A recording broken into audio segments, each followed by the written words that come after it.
of our workshop for the Board of County Commissioners. So, looks like we have staff in front of us, and this is going to be who's going to be the chairperson of this staff. Ms. Carroll, everybody's pointing over to you. There we go. Hi. It looks like it's you by default. Acclamation. So definitely, you can proceed when you're ready. Thank you. And since it's a workshop, we may cut in at certain areas or wait to the end, depending on how the commissioners want. All right, Ms. Carroll, you may proceed. Thank you. Good afternoon, Mayor, Vice Mayor, Commissioners. I'm Whitney Carroll, the Executive Director for the Planning, Zoning, and Building Department, and we are here to present to you the FEMA firm map update for a workshop item. And with me today, we have Paul Linton with the Water Resources Director, Jackie Anderson, our floodplain manager, or one of our floodplain reviewers, and then Doug Weiss, the building official and floodplain manager, and Patrick Redder, Deputy County Administrator.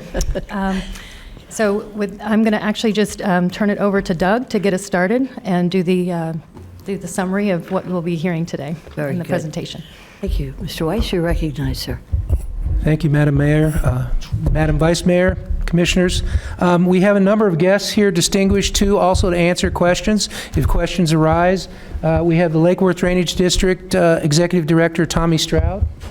We have Earl King from CRS Max. He's an expert in the CRS program. We have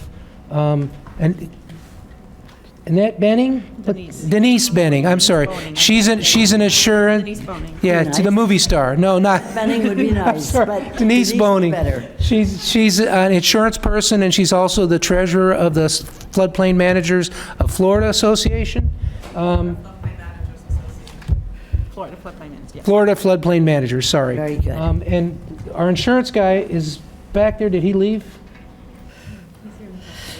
He's in the front. Oh, no.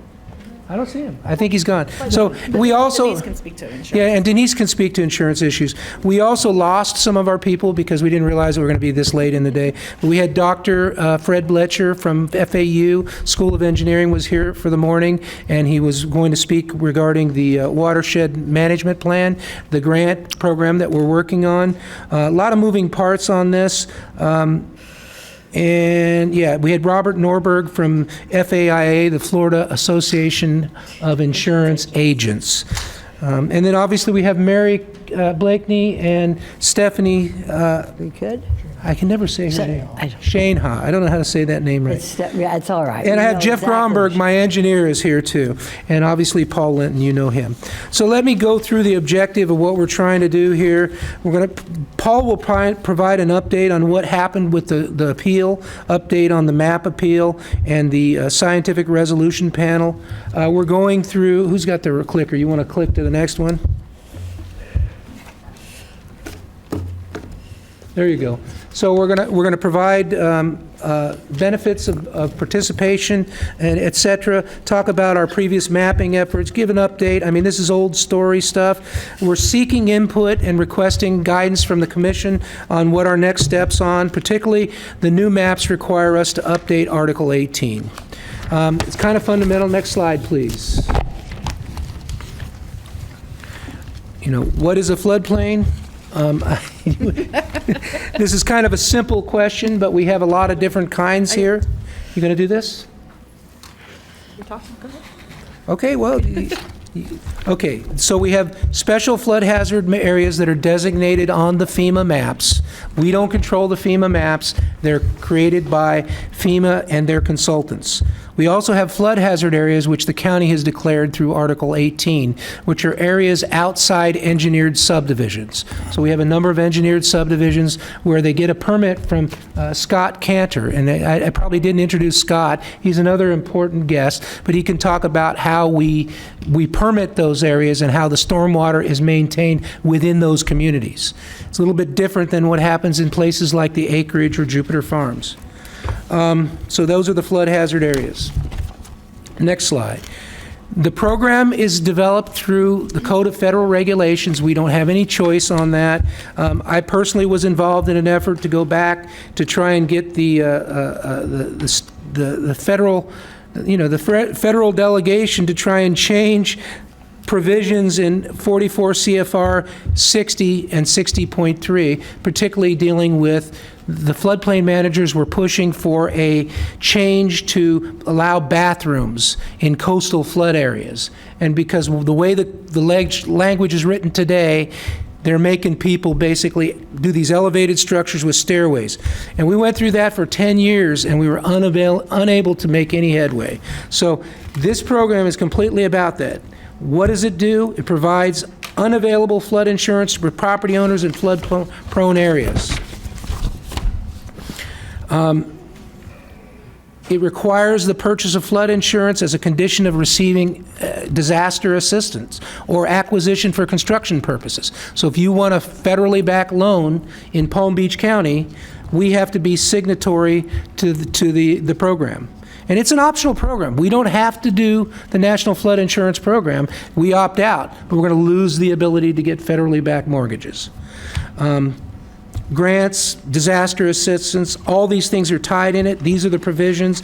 They're highlighted. The bolded text will tell you the areas we're talking about. I don't want to read every word, but the point of the program is we have identified special flood hazard areas on the map. We're obligated to enforce them. The minimum NFIP stuff in 44 CFR, substantial improvement is a key term. We deal with that all the time. People come in, and this map, we're going to talk a little bit about what that means with this map update, but when people come in to basically get a permit to improve their home or add a second floor, or put an addition on their home, the point is if they're in a special flood hazard area, it could trigger a substantial improvement, and that triggers compliance with the National Flood Insurance requirements. Substantial damage is another thing that we're talking about a lot lately. Mary and I have been having conversations about making sure that we're compliant on that if there's a disaster like what happened on the West Coast recently with the flooding event. After an event like that, the county is responsible to go out and do damage assessment. And it's beyond that, it's substantial damage determinations. So, I mean, these are our local responsibilities, 44 CFR 60.3. It's all 60.3. I'm not going to read you all that, but it is coming directly out of the Code of Federal Regulations. That's part of the reason that the Florida Building Commission basically adopted language in the building code on the last 3 updates to include the floodplain requirements. So I don't need to read you all that stuff there. Let's go on to we've got a lot of slides to cover here. Why do we do this? I think this is a key question, and everybody needs to understand that. You look at that slide. Go one more slide, please. Okay. You look at that picture. You got 3 houses side by side. This is a real house. This came out of the Hurricane Ian MAT report, which is a mitigation assessment team report. Their findings were pretty clear-cut. The 1973 house on the right had over 7 feet of water in the house. The 1990 house on the left had like 6 inches of water in the house. And the 2006 house had no water in the house, had water in the lowest floor. But if you see, it's a garage, so it doesn't count, and it can have flood vents. And if you look really carefully, zoom in on that picture, you'll see flood vents in the door. So what they found was the buildings that were built to the new flood requirements survived. People went back to work, and businesses were resilient. I mean, we talk about resilience. I think our resilience people are here as well. We want to make sure the community is resilient. We want to make sure that people can go back to work. They can stay in their homes. That's why we participate. And the numbers on the next slide talk about what happened. These are directly out of Ian, or by decade. So you look at buildings built pre-1980, the claims were much higher. Post-2010, a lot lower. So the new building codes are working. Okay, now, Ms. Anderson. Let's just talk about a little bit about I'm going to ask you to get closer to the microphone. a little bit about the insurance and our CRS overview. These numbers are coming from FEMA. In 2022, when Risk Rating 2.0 was first implemented, you can see that in Palm Beach County, even though our rates are much lower than the other counties that are listed here, the insurance costs doubled. under risk rating 2.0. Because it's no longer based on the flood insurance rate maps, it's based on individual risk for those properties. Our CRS discount that we have as we participate in CRS becomes more important. We mentioned this before in our previous presentation to the board, that what we were hoping to do is to continue as a Class 5. As Class 5, we're currently receiving a 25% discount on insurance. And we would like to maintain that Class 5 and possibly improve to a Class 4, which would qualify us for our residents for a 30% discount, up to a 30% discount. CRS is a voluntary program, and the purpose of the program is to encourage communities to become more resilient, to not just enforce the NFIP, but higher standards that are going to make buildings, as Doug already mentioned, safer, less prone to flood damage, and also it would help us to thank you, speed up recovery. These are just a few slides of where we are. CRS there's a couple of things. You have a point range that you have to meet, and then you also have certain prerequisites that have to be met. One of those prerequisites is the watershed management plan. I'm going to skip over the slide that talks about the insurance ratings, only because these discounts, that was under risk rating 1.0.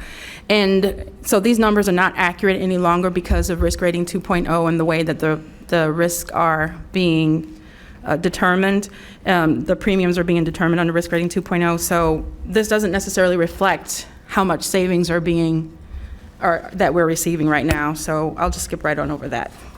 But we mentioned this before, risk rating no longer uses the flood insurance rate maps. It looks at proximity to a flooding source, the elevation of the structure. It looks at the age of the structure. So you could have two structures that are in the same location, but if the one is older, the premium is going to be a little bit lower than one that's newer because it's looking at replacement cost. And if I'm misspeaking, we have two insurance agents that can correct me. We're going to skip over the glide path as well because that's no longer appropriate.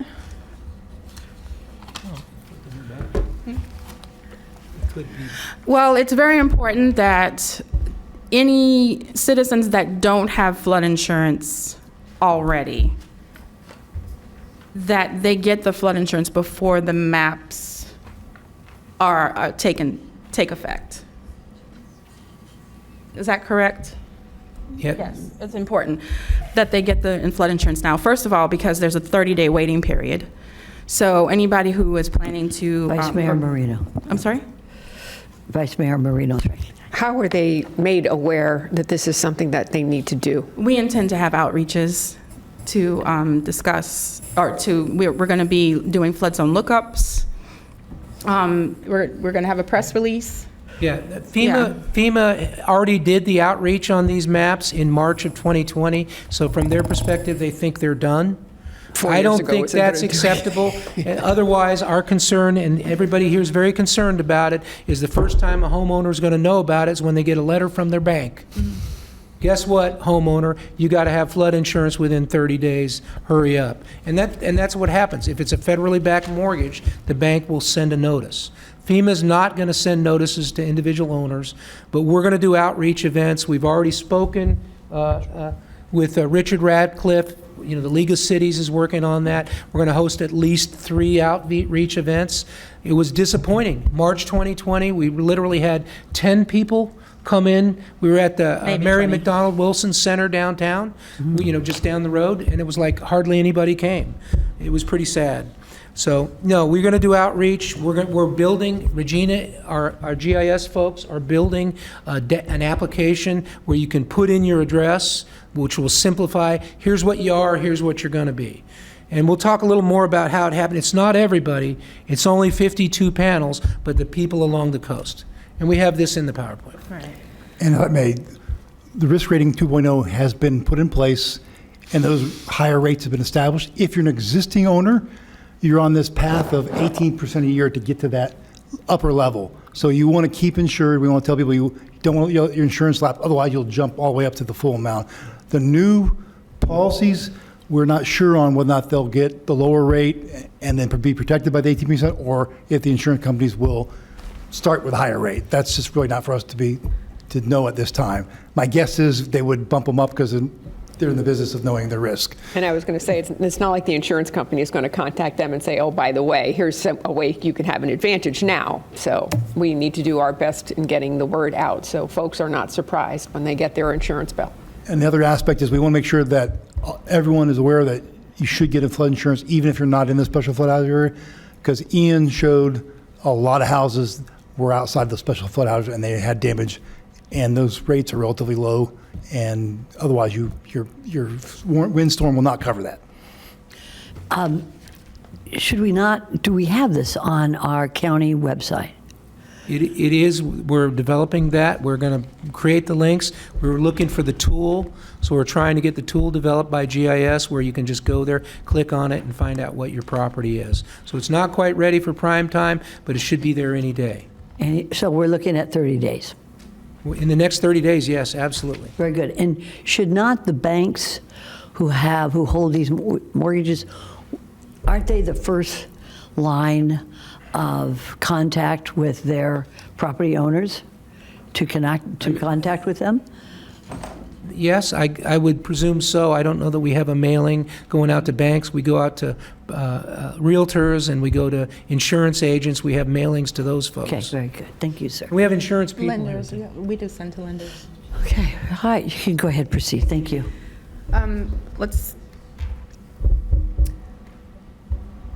Repetitive loss areas, those are structures that have had losses of more than $1,000 in the last 10-year period, and so that can be a cumulative 10-year period. Palm Beach County has 62 repetitive loss areas that are both in and outside of the special flood hazard area, and a letter is sent out from the Division of Emergency Management to those property owners in those areas, letting them know that this is an area that's been identified as a repetitive loss area, and giving them some guidance on how to protect their homes. And those are done annually, right? Yes. Annually. Some of the services that we provide to our residents in Palm Beach County are flood zone determinations, copies of elevation certificates, flood hazard mitigation advice, retrofit advice. We also review letters of map change that would be going to FEMA. We require those for any lots over 5 acres or subdivisions that are more than 50 lots. We already require, if it's a special flood hazard area, that they submit to FEMA to have the map revised based on the changes in topography or the implementation of a stormwater management system. We also do community outreach through our CRS users group meetings, various associations. We presented just a couple of months ago to the Realtors Association and industry groups as well to educate our residents. In January of 2023, we entered into a contract, Palm Beach County entered into a contract with CRS Max, this is a CRS consultant, and the primary purpose of that was that they would be able to identify areas in the CRS program that we could potentially gain more points as far as the activities that could be done to get more insurance discounts for our property owners. Yeah, and it should be noted that Earl King is in the room, sitting back there. And the other part of what they can do is they can identify areas where we're not taking credit for things we're already doing, which is often the case. So there can be low-hanging fruit. I'm sorry, keep going. A little bit later in the presentation, we will talk a little about our ask. We're going to be asking for input from you as the direction that Palm Beach County should take regarding the CRS program, and we'll talk about some of the things that are already in process that we have not yet received points, but we will be receiving some type of points for. But Thank you so much. I'd like to recognize Commissioner Baxter at this time. Thank you, Mayor. Do we have a list that has the consultant we hired provided a list of things that, potentials for reducing rates? Like Yes, a ma'am. complete list, not just, A We- complete list would be a major undertaking because the book it's thousands, hundreds of pages. And how many activities? Sir, would you step up to the podium, please? Come to the microphone. Mr. Weiss, would you have it? Mr. Weiss, have him come up, please, to be recognized. Sir, if you could state your name and your position. Thank you. My name is afternoon. Earl King. I'm with CRS Max Consultants, Vice President, and there are 19 activities in the CRS Coordinator's Manual, and as Jackie said, it's hundreds of pages. We have gone through each activity and gave some points that we thought would be achievable. We feel pretty confident will be achievable. And there are more points besides that that we're going to be going after. But this chart will be shown later in this presentation. a follow-up, Mayor? Very good. Go right ahead. Those 19 activities that you're saying are hundreds of pages, I'm assuming that would be recommendations of how to implement them, or is each activity, I mean, is there not a short version of each activity? There's not a very short version. That's it. It's the large manual, and it includes the activities, and there are a lot of elements and sub-elements within those activities. And do we have a copy of that? Yes. Has it been sent to the commissioners? That copy, it's available No, online. we have not sent it out, but we can send it out. It's a link. You want the It's called the CRS manual? CRS Users Manual. Oh, okay. I can send the CRS user's manual, a link the- to that. Is that the study that was done with the 19 activities? It is not a study. It is, Well, excuse me, we hired the consultant, right? That, it says here, to achieve a higher CRS score resulting. So I'm assuming we're taking recommendations on how to achieve a higher score. Okay, so however we want to call that, somebody looked into information. Have we received that information? we have placed it in this PowerPoint presentation, the recommendations that we received from CRS Max of potential areas that we can implement to, and that's what we're going to be seeking input. So it's in your presentation. And is it all of them or just the ones? Just the ones that were recommended, because each activity, those 19 activities, there's sub-elements, and each of those sub-elements, elements and sub-elements have point ranges. So we provided the recommendations that CRS Max, but we can provide you a link to the entire manual if you would like that, and you can go through, because it is hundreds of pages. Yeah, and a little further on, you'll see a chart which shows our current scores and what the things we're getting credit for, so you'll see kind of where we're going. And that's what the ask is. We're here asking, where do we want to go? Because we've got to go back and craft whatever we decide to do, whatever the commissioners tell us to do. We're going to have to basically go back and write it into Article 18 so it's codified, because you don't get points if it's not codified in the ordinance. Well, forgive me, how are we going to tell you what to do if we don't have all the information? We only have what you're then suggesting? We're trying to get there, but we're happy. I can send out the link for that. Article 18 will be coming back in a few months. It's not here today. This is just seeking guidance, talking about what's happening. Thank you. Thank you, sir. Thank you. All right, you can proceed. Am I going? Okay, historically, you guys can see, we had 1982, when I got here in 2013 at Palm Beach County, we had, did I lose it? Oh, here it is, historical regulations. So as I stated previously, we've had flood damage prevention regulations since 1957 in the county, and I would say by and large, they have served the county well. You see the insurance premiums, either in an earlier slide or a later slide, you'll see the premiums are lower in Palm Beach County than they are in our surrounding communities. We've done a good job. South Florida Water Management has done a great job. Lake Worth Drainage District is here.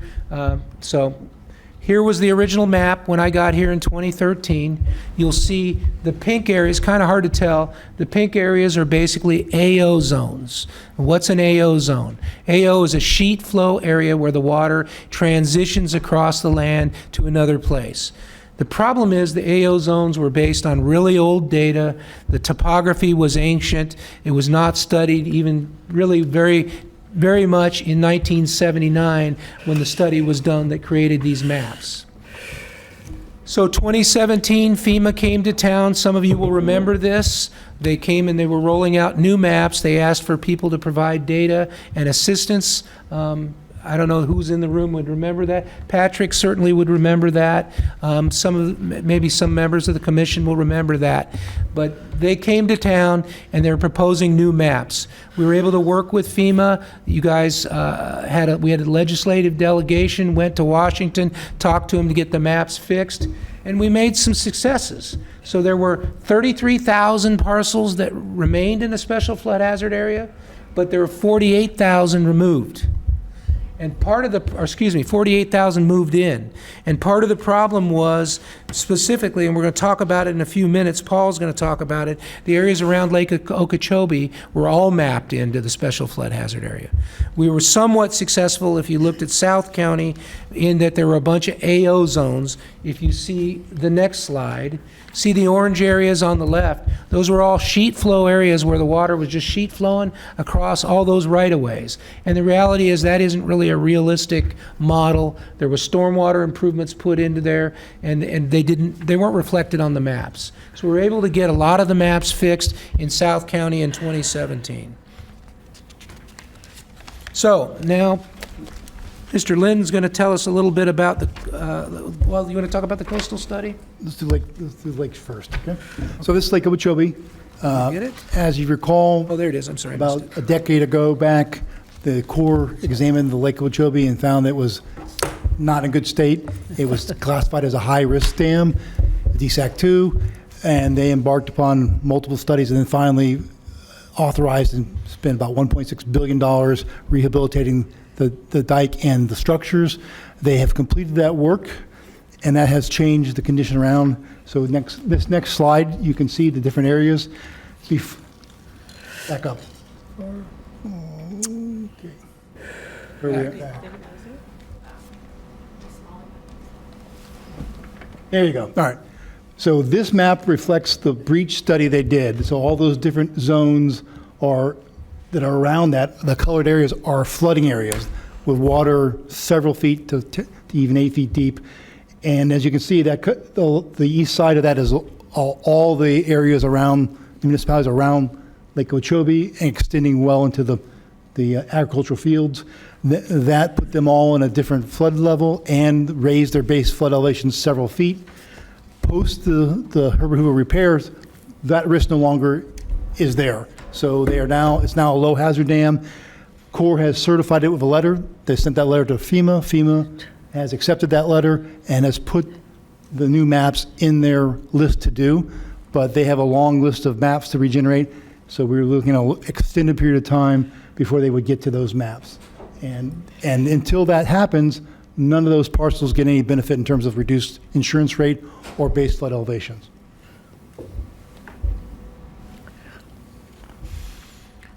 Okay, and so part of the discussion we started on is the coastal study. So when they rolled out the 2017 map update, FEMA admitted that they didn't study the coast at all. They were coming back. They did they analyzed the coastal dunes along the whole county. So we did a little bit of surveying, and they did transects, which are sections of the dune profile along the coastline. And using that, they basically drew a line on the inside, what they call the heel side of the primary frontal dune. As a result of that, many areas along the beach and along the coast went into VE10 special flood hazard areas, which are velocity zones and it's high hazard areas. So they notified us with a letter. Here's where they came back and they said, we're restudying. So in 2019, they released the new panels. So these are new maps. They're done. These were the ones we appealed. I think you guys saw this once before when we talked about authorization to go to an appeal. And they released these maps. So we went through the appeal study on that, and Paul can talk about that. Mm-hmm. But the new maps are out, and one of the features they carry is a thing called a LMWA, which is the limit of moderate wave action. And I'm going to say there's a typo in here. It says 3 foot. But the correct answer is it should be 1.5 foot, where the wave action gets to 1.5 feet. And the idea is the foundations on those structures need to be protected against scour. And it's not, this is kind of not a good example. There are other examples, and if you look at downtown West Palm Beach, you look at St. Mary's Hospital, the limb walk comes around the hospital. And there's some condos in downtown West Palm that are problematic, right on the intercoastal. So, Paul, you want to talk, this is Paul's slide. Okay. So as we had previously briefed you, some of you on, the result of the study showed that the hurricane that had wind from the north to the south was raising waters in the south end of the lagoon several feet. And you can see from the bars, we had several thousand parcels that had rises of 2 to 4 feet. And we believe that modeling was anomalous. We think there is some rise there that would happen, but not that magnitude, and we went through that process to appeal it. We had 3 months to redo the maps, and we weren't able to do that. And then finally, we went to the Scientific Revolution panel, and we presented our information. While the panel agreed that there were some technical issues that were of concern, the requirements of the rule in the appeal process and in the resolution process is that you find the problem, you fix the problem, and then you regenerate the maps. We did not do the last two, so our resolution was, our appeal and our request for a resolution was denied, and that triggered them to move forward with their maps. This has been a several-year process. I'm not going to go reading through all the history, but probably 4 years to get to this point. We just received late last month, the letter of final determination, which starts the clock, and then 6 months later in December, the maps become effective, and at that point, we have to have our Article 18 and everything else updated. It has to be done before that time period, and clearly we need to communicate the change and people's options so that they are aware of them and can take action as appropriate before that change.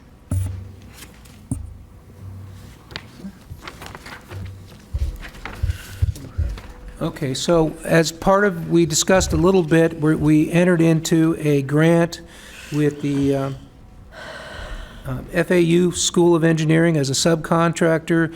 We got a grant from Florida Department of Emergency Management for Watershed Management Plan, $200,000, that's ongoing. The work is substantially done. Dr. Bletcher was here to update you guys, but he had to leave. I apologize, he had a class this afternoon, so he couldn't stay all day. But basically, we discussed it a little bit this afternoon, or this morning, and it's ready to go. We've submitted the draft to the technical reviewer for ISO Verisk, who works for FEMA, and they're going to look at it. I've got to follow up with them probably today or tomorrow and follow up what the status of the review is. Going to have to poke the bear on that one. But it is a prerequisite if we're going to go higher in discounts for the community to have a watershed management plan. And, it's a good thing to do because it gives you a vision of what's out there. It's pretty intense. It's like 900 pages of graphics and modeling on what happens. If you look at the map,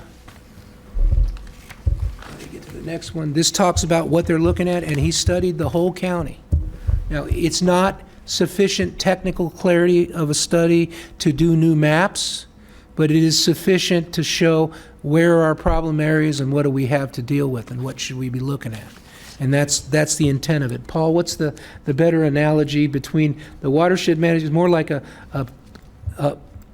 comprehensive plan versus a zoning code? I think it's the difference. It's a high level, identify your areas of concern, not a master plan where you would go and say, here are your concerns, and here are the possible ways to fix it, and here are the costs. So it's definitely a level up.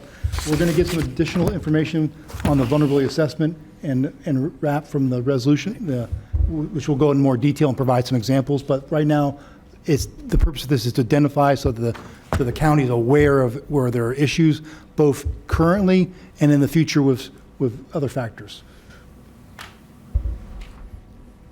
So now we're kind of at the ask. Is that going to be you, Paul? You want me to talk Sure, about it? I'll go. So in this mapping process, you have two paths you can take. You can put an application in to change the maps, and you basically go through a process like a permitting process. You submit it, They come back with either requests or denials, and you go through a process that's very much an on-off, back and forth. There's another path where you become a cooperative technical partner, and they come and they help you with the scope and review your scope and help you develop a plan continuously along the process so that you hopefully don't have as many points where you go backwards, and you're more efficient on your scoping for your consultant and on getting the product in there. That has the advantage to the county of you have more control over the areas that are done, which is done first, and you bring that technical local knowledge to the table, which is very important because we know the structures, we know some of the problem areas, and we know somewhat of the fixes that are in the ballpark. So that's the advantage to us. The advantage to FEMA is that you're doing the work and they take it off their plate. And so they don't have to do it. So that's clearly their advantage to them. But our advantage is also by taking it on our plate, we get it done a lot sooner than waiting for it to go through their process and for them to get to our area. And then this bullet list, the previous bullet list, basically hit some of the details about they offer training, other stuff when you're in that cooperative program that's helpful too. And this one just basically describes that physical map revision where you go through that process of submitting and having them review it and how many times it takes. And at the bottom line, you can see it takes 6 years by the time you go back and forth and go through all those submittals to get to there. Another note here is that we have got an estimate for all those big basins you saw throughout the county of about $7 million. But here's our ask slide. Sorry, I got to go back. Yeah. Which one? I'm going to go next one. Keep more. Yeah, this one. So I'll go through these. So the coastal areas are the ones where we appealed and where we think there's and then something needs to be corrected, basically, in that. And we believe that it's worth the investment to have a consultant dig into that model and find the problem and then rerun the model and see the results. So if that model is rerun and we see those base flood elevations drop several feet, it's worthwhile for the residents in terms of the benefit, in terms of the flood insurance and the changes required to comply with the base flood elevation to regenerate those maps. But there will be a point where we'll either know that the change is worthwhile or that it's not worthwhile, and we would not redo the maps if there was only a minor change in between their model and our model. So that's the first ask, where it's that first phase is the 500,000, and then if that's successful and the maps are, the water levels estimated by the model are considerably lower, then we would move forward with the $2 million for the mapping. In this map, that is the very thin little yellow area along Lake Worth Lagoon of all the tidal basins that are affected by the Atlantic Ocean. Let's back up. Then we have the urban areas, and that is basically the areas between the conservation area and the coast. Those are those big C51, C17, C18, C16, C15 basins that make up the majority of the urban area. Those have not had a detailed mapping since like 1970. We've had a few local little efforts that, as Doug said, that helped us remove a lot of areas from that, but we want to recommend remapping those over several year period. And what triggers this is the South Florida Management District is in the process of developing a model for each of those basins to evaluate their structures for sea level rise.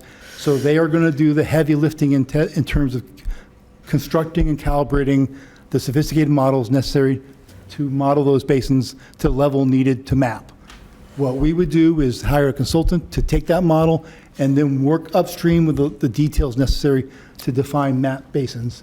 And that's the middle bullet where we're asking for the 1.5 million to start that process and work our way through those basins. We'd be working from south to north because that's the order that the South Florida District is proceeding. And then here's the other one that we started with a conversation about the Herbert Hoover Dike. All those municipalities and areas around the lake will not see their maps updated for probably well over 10 years. We're recommending that we do a mapping effort. Now that there's no breach risk, it's a pretty straightforward modeling of rainfall hitting the basin, the soil storage available, We have LiDAR to give us the topo, and we know the local interests in terms of the drainage basin, so we feel it's a pretty straightforward modeling effort, and we estimate that's about $500,000 to do all those areas and redo those maps. And that's all those municipalities around the lake, not the farm fields further east, but the municipalities and the surrounding structures and plants and stuff. Thank you, sir. Vice Mayor Marino, you're recognized. Thank you. I'm guessing Commissioner Baxter's going to have has the same question. On page 50, you say a total of $7 million for 6 years, but the numbers on 52 don't seem to add up. So can you break out, I mean, like on the first bullet, it's 2 million, but you also have a 500,000. Is that 500,000 part of the 2 million? On the second bullet, you have a breakout of 500, another breakout of 1.5 million, and then it says the remaining areas would require approximately 5 million. And then on the last bullet, you have 500,000. So where does the 7 million come from? I realize it's over 6 years, so we could probably, it's not going to be out of one fiscal year budget. It'll be a running total over a couple of years. But these numbers and the 7 million on the page before, can you explain? I apologize for lack of clarity on that. We asked the consultant to give us a price for those South Florida Water District basins, the central area, and that was a 7 million, and that's what in the middle bullet adds up to the 7 million. The 2 million up front, followed by the 5 million, adds up to 7. We excluded out the coastal areas because it's a different model. It's a much more complex model. It wasn't the same, wouldn't be the same consultant, and we excluded the areas around lake because we already had an estimate for that. So we had just asked them for 7, but we didn't tell a very clear story there. Okay, so the coastal areas, then the $2 million ask here has already been taken care of? I'm confused. FEMA's done the modeling. They're content with their maps. This would be us redoing that work to try to change those maps. So it's an additional $2 million over the 7 million? Yes, it would be. Okay. And then on the third bullet, which is another 500,000, is an addition. So we're actually talking 9.5 million? Yes. Okay, thank you. All right, thank you, Vice Mayor. Commissioner Baxter, you're recognized. Thank you, Mayor. For clarification, you had come to us for approval to purchase some sort of equipment to do our own maps. Where does that stand? Because you said that this was months ago now, so forgive me, but the board approved you to purchase something so we could do our own mapping. That's the LiDAR, the laser from the plane that basically gives us the topo. So that's a separate effort. Multiple parties use that information for everything from appraisals to assessing flooding areas for emergency evacuation. That is already being paid for and is budgeted for separately. These budgets assume that work has been done. I guess what I'm saying is this is piling on, so I'm wondering, how do they work together? Is that something that could help with this effort? I mean, Yes. 9.5 million on, another study and more information, but where is this headed? The LiDAR is beneficial. It's a service. It's not equipment. We're not buying an airplane, and we're not buying so- lasers. We're buying a service which they will provide elevation data. It's useful for a lot of purposes. It's useful for other agencies. Land development can use it. Engineering can use it. I think Resilience has requested LiDAR. They're working on their own resiliency thing, and there may be in there. So it's shared with the communities. Yes, Wasn't ma'am. this sold to us as the ability to do our own flood mapping? Well, that would be my fondest wish, that we need to do our own flood mapping, but you have to tell me that's okay. I think that's the ask, part of the ask. We need the topo information to do the mapping. It's required. And this is the most efficient way to do it because it's a large area. You could go out there with an on-the-ground survey crew, but it would be much more expensive. The LiDAR is of sufficient resolution for us to do the work we need to do. And so this modeling, this new tranche of money you want to spend, how is it different? It's setting up and evaluating models, hydraulic models, using that topo. So simulating a flood or simulating models that would show what would happen in case of So you take the you know. 100-year storm, you drop it, the model says, okay, I've got this topo, water's going to try to run over here. You've also got these canals taking the water out. It handles all those simultaneously. So now let's assume we spend this 9.5 million. What are we going to do with all that information? Well, we'll do two things. We'll do the remapping, and then we'll also identify areas we have problems and then we can use those models to evaluate solutions to that. It just sounds like a lot of mapping on top of mapping on top of mapping, but One thing to consider, commissioners, that the efforts are there to, at the end of the day, deliver new evaluated maps so the homeowners can get relief on their insurance. In the western communities, going back to the Lake O on the dike, it's been built, it's been certified. As Paul said, they handed over the certification. FEMA said, thank you, we'll get to it when we can. We're trying to expedite that, pull it up, so the value of the dike being complete and constructed can be realized much sooner than waiting for FEMA to evaluate it. Yeah, and I think there's another added benefit. If you take control of your own mapping, like for example, Miami-Dade is a cooperating technical partner. They have been for the 35 years that I've been in this business in South Florida, they've been a cooperating technical partner with FEMA.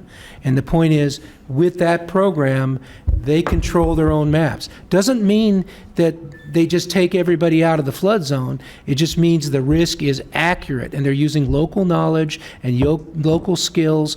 They pull everything together to get the stuff, the information they need. One of the things that I was talking about a little while ago with Dr. Bletcher before he left, and his watershed management plan, one of the asks that FEMA came back with as a correction, the FEMA consultant wanted, was more structured detail on GIS.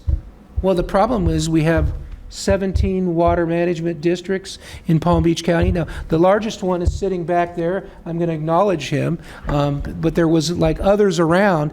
And the point is, they all have their own structural data. You got to pull it from multiple sources. And just, forgive me, to clarify, so you're saying that we're doing this because FEMA hasn't taken a look at what's already there or existing, or hasn't expedited that fast enough? And to finish that point, aren't we saying this will take a minimum of 6 years? I think it's an ongoing effort. We have to see whether we can do the cooperating technical partner, or we do the physical map revision. Obviously, the preference is the cooperating technical partner, because the physical map revision, I don't want to say it becomes adversarial, but when you're a FEMA consultant doing a review of a submittal, you get paid by the hour. Let me just say that. So that lends to, the more I reject it, the more I get paid. And I'm not saying that's a deliberate thing. That's an unintended consequences. There are always unintended consequences. But the point is, if we can get the maps into our control locally, and it's not me, it's going to be whatever the hydrology says, whatever the hydraulic analysis do. You need the topography to get accurate maps. The 1982 maps I put up there on the slide earlier were for a reason.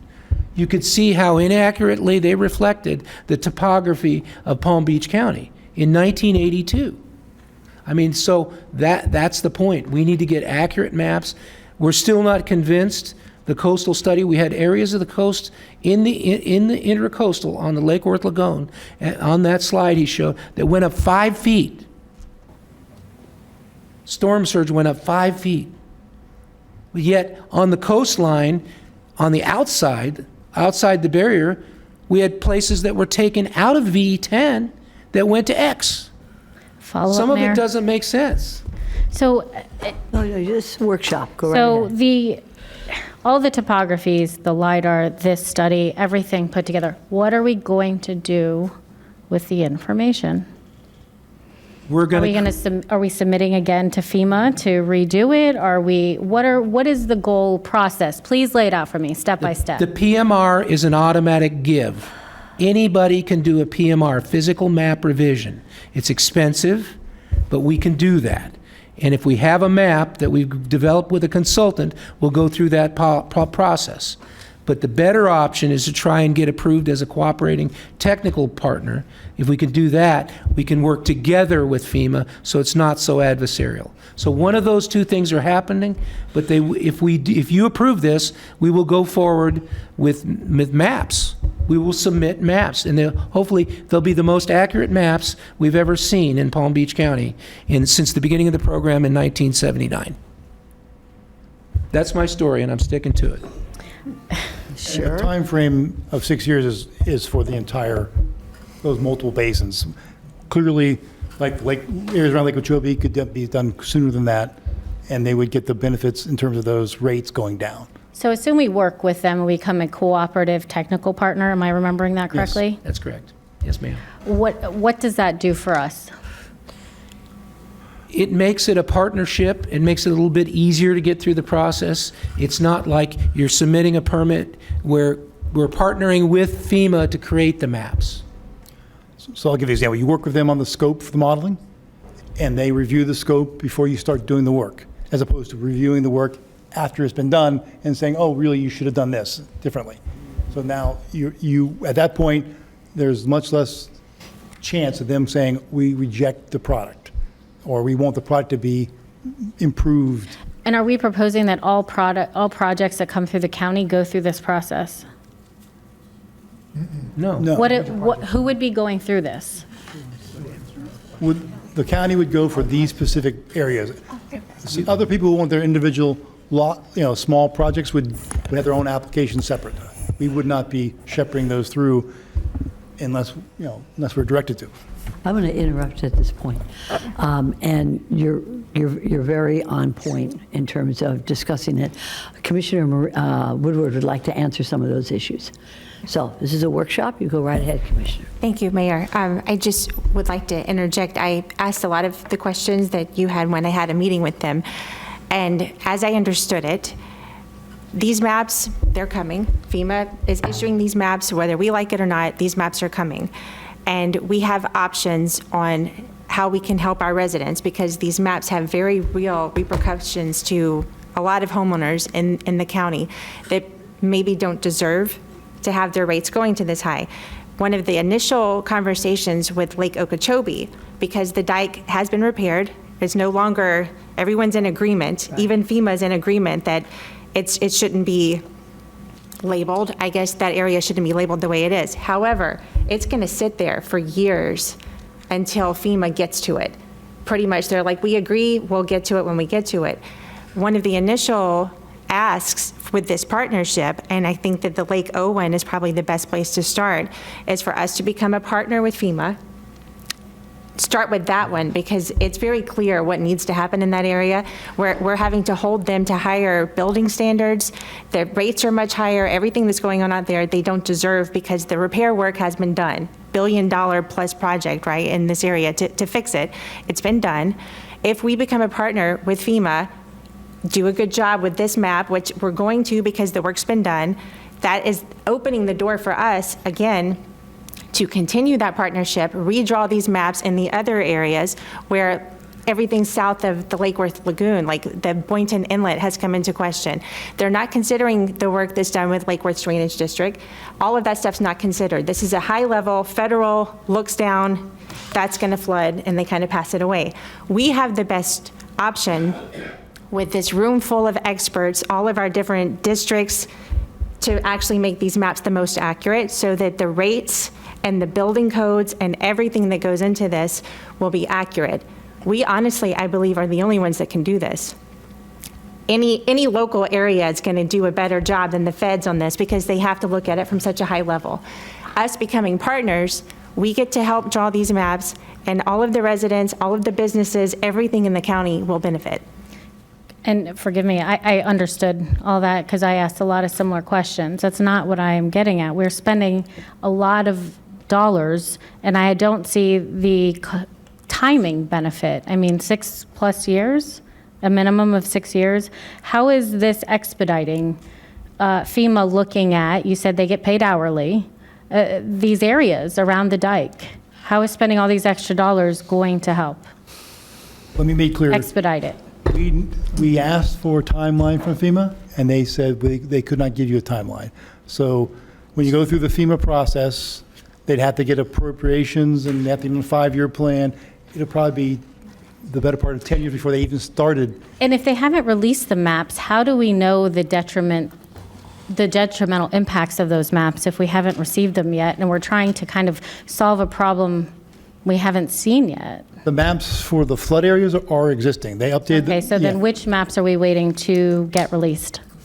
Not waiting for any maps to be released. They update when the Herbert Hoover Dike got classified as a high hazard. They did the breach analysis and showed all those areas flooded. And they said, these are the new maps. They're in effect. And they gave that same 6-month long time ago. Those people are out there paying premiums right now based upon those higher levels. And they will continue to pay premiums until those maps are updated. I mean, and just so you know, when we went up to DC for the legislative conference, I actually spoke with the congresswoman of the area of in the middle of the state, to help with this issue, because I'm very well aware of it, because it is my district and the residents are suffering. So I don't want you to think I'm not very well in tune to what is going on here. What I'm saying is, are the dollars worth it? And if so, why? And that's what I was getting at. And I feel I'm a lot more comfortable now than I was at the beginning of this conversation, but I'm still, I mean, we have these topographies. I feel like you sold us the LiDAR service based on updating our flood maps, but now we have one more thing coming to us, updating flood maps. I just don't want this to keep being recurring. And the timeline on this is 6 years from now? To even get any relief for our residents? The 6 years was the consultant's estimate for that middle area to do it all in a 6-month time, in that permitting type of process, back and forth. But that was an estimate from one consultant. You know, we're not even at that point right now. The question is, you know, is this something the commission wishes us to undertake? And I think it is important, and I appreciate Commissioner Woodward's comments, because the truth of it is we want the most accurate maps possible. That's what we want. We want the risk adequately quantified. For the resilience of the community, we want to build stuff so that it will survive. And I'm not disputing that. I do too. I want the most accurate maps. I'm just saying that's how we were sold on the previous, about updating our maps. No one told us back then that there was going to be another study consultant coming up at a tune of $9.5 million. What I'm saying is I want to make sure this is it. Are there any more studies, consultants, you're coming back to us later next year asking us to spend millions of more dollars because this is another way we can do the topography of our area? No, this is our estimate to do all the areas. We are all talking about the strategy. Our strategy would be to start with something simple like around Lake Wachowee and take that partnership for a test drive, you know, with the FEMA, if we're a cooperative technical partner, and learn on that relationship before we get into something more complex like the coastal. Clearly, that's kind of your biggest bang for your buck, because there's a lot of parcels out there. It's a very simple study compared to the coastal study, which requires a very complicated modeling. The sequence of the longer sequence with the middle area is because we're going to have to wait for the South Florida District to complete their models. And so that, you know, we can't do that until we get their models. Otherwise, we'd be building models, and then that would cost more. All right, thank you. Thank you, Vice Mayor Marino. You're recognized.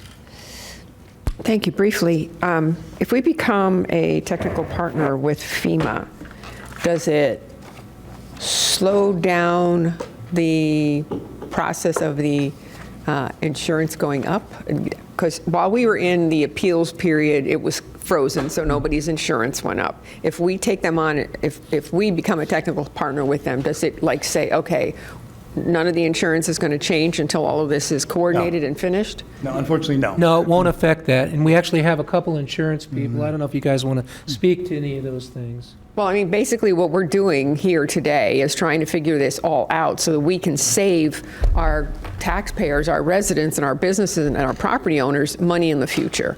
So it's the investment we're making now, and us too, as a county, and our buildings, but it's an investment we're making now, hopefully to have a return on our investment in the future. So that was a question and a statement. Thank you. Very good, Vice Mayor. It's good to get it all in one. Have a seat, sir, just a second. Whoever's in charge here, would you like to have somebody testify during this workshop?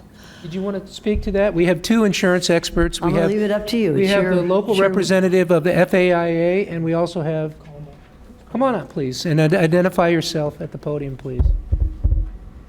If you dare. Hello, everybody. Robert Norberg, Arden Insurance. Native, of this area. I'm also on the City of West Palm Beach Floodplain Management Committee, represent FAIA, a lot of different people in this room. The main thing that we're talking about here is helping save money for our consumers. The two things you can do is the long-term partnership deal and helping them get to the better CRS rating. Because if you get to the better CRS rating, you get immediate feedback in the way of premium dollars, so more discounts. And that's going to be the same throughout the county. The CRS rating goes for everybody. Whether they're in a bad map or not, they're going to be getting their discount.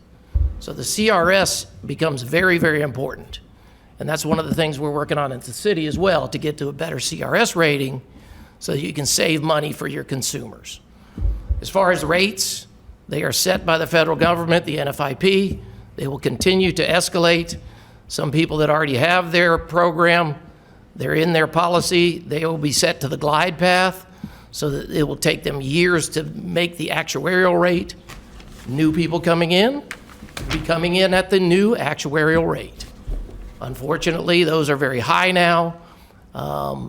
There's a lot of things that changed with risk rating 2.0, and a lot of the maps don't mean much anymore. The risk rating 2.0 says you're either in a high hazard or you're not. So the rates are set based on that information. So the long-term effect is, yeah, the maps are important. The CRS rating, though, takes immediate effect when you get that change. So then everybody, all the consumers say, oh, I'm in the county, they're a CRS rating of 5 or 4 or even better if you can get all the points. That gives you direct premium dollars. And that's all I can say. Thank you. Yeah. Commissioner Baxter, hold on just one second. Sir, just 1 second, please. So you thank you, Mayor. You had said that regardless of the map, the CRS rating will help the rates go down? Right. The CRS rating is applied throughout that county or municipality. So whatever rating they have, it comes right off the bottom line of the premium dollars. And and the CRS rating comes from doing the maps? Well, that's part of the program. But all the steps in the CRS rating program are what gets you the points to put you at a different level. And the mapping is one of the issues, one of the items that they're working on here in the county. So we're spending all this money on maps. You know, I'm More going to of a leave long-term thing. that one alone. Thank you. Yeah. That one. Yeah. Good. My name's Denise Boning. I'm an associate in the National Flood Insurance Program. I'm also a certified floodplain manager. I am on the executive board of the Florida chapter of the Association of State Floodplain Managers. And I've worked with many communities in the past who have done their own flood maps, have done their own flood insurance studies, because just like you who have been not agreeing with the FEMA maps, believe that they're wrong because they've been interpolated too much. So they have done their own maps. And generally, under the legacy system, yes, insurance. Under risk rating 2.0, it is still good to do because it gives you CRS credit. It falls under the 400 activity series, and 400 activity series is something that you, Commissioner Baxter, are interested in because that is the higher regulatory standards. Those are your ordinances and so forth that give you credit. Your own flood insurance study and doing your own flood maps gives you credit under that category. In terms of flood insurance, yes, the flood maps generally don't really matter in the sense whether on your insurance rate, because you are being, the distance to your flooding source is being measured to determine your rate. However, it does come in with your CRS, your higher standards, you get more discounts on your flood insurance rate, not only from your CRS perspective, but also your construction standards. Are you how many feet, where is your finished floor above BFE, gives you a CRS discount. Is your machinery and equipment elevated beyond the finished floor, gives you a CRS discount. Do you have flood proofing, do you have flood vents? All those things fall into your flood insurance rate and give you discounts. Ma'am, I just have a question, and we're going to continue with Commissioner Baxter. Who do you work for? I work for myself. I'm a consultant. And why are you here today?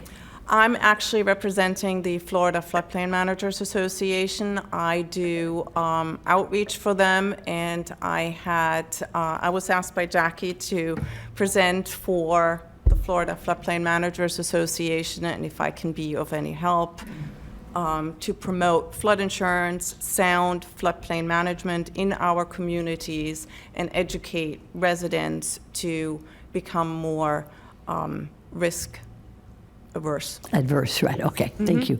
Commissioner Baxter? Thank you, Mayor. So the CRS rating, do they determine or do they say which study has to be done? I think Earl might be able to talk about that more in detail. For activity 410, I believe, is the mapping. Mayor Sachs, may I ask one question of Denise? Yes. Sure, go right ahead. Yeah, for the specific case of Lake Okeechobee with the herbivore diet changing, would that affect the rates? Because you were in a high hazard area, a breach, now you're taking that out. I mean, because I know the risk rating 2.0 kind of walks away from the more direct map impacts, but for that specific example, you're talking about a vast change in the risk there. I don't know. I'd have to look in the particulars. I don't know if you would. Sir, if you're going to respond, come on up.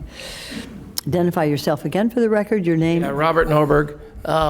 If you move from high hazard to low hazard, obviously that's going to affect the rate right away. But again, that's a longer term process than getting the full CRS points to get that in play. Hi. So the CRS points, are they based on which kind of study and how in-depth it is to get those points? Is that kind of laid out in your user manual? There's a whole activity for mapping. Activity 410 is the activity, and there is very specific instructions on what needs to be done, how you can get credit, and the number of points that you can receive from it. And what's the maximum number of points? I do not know offhand. This is a good segue. We actually have the presentation has some examples of the points and stuff in it, so So I will stop asking questions then and let you go on. Very maybe good. answers a few questions, and we'll certainly have more, but I appreciate it. Thank you very much. Commissioner Weiss and then Commissioner Woodward. Yeah, there was something mentioned by one of the insurance industry folks regarding the CRS ratings. So does the CRS ratings apply countywide, or are municipalities exempted from that? They're on a municipal level, so each community has their own CRS rating. So the activities that we are doing, that you're proposing that we do, are only going to impact unincorporated Palm Beach County? Technically, no, because water doesn't know where a municipal boundary is. Correct. But the municipalities are going to have to piggyback on what we do and try to get credit. CRS is at the community level. Correct. So, but we is do. there anything we can do to facilitate that for them if we're doing all this work? I think we already are doing that stuff. You know, in Mary and Stephanie's shop, they do what's called the CRS Users Group, and they manage a county-wide consortium of CRS managers from around the county, and they talk about what they're doing. They do joint projects. There is a program of public information, a PPI program that they do, and so there's a lot of things they're doing. Again, I'm not the CRS person. That's in a different shop. I just know it exists, and I have to do certain things. So, I mean, here's the thing. I'm supportive of investing, but I want to make sure that we're not duplicating things, and if we're going to invest money, because we do collect it countywide, this is something that could be beneficial to our municipal partners, and we want to make sure that we include them, as far as I'm concerned anyways, that they're included and are also able to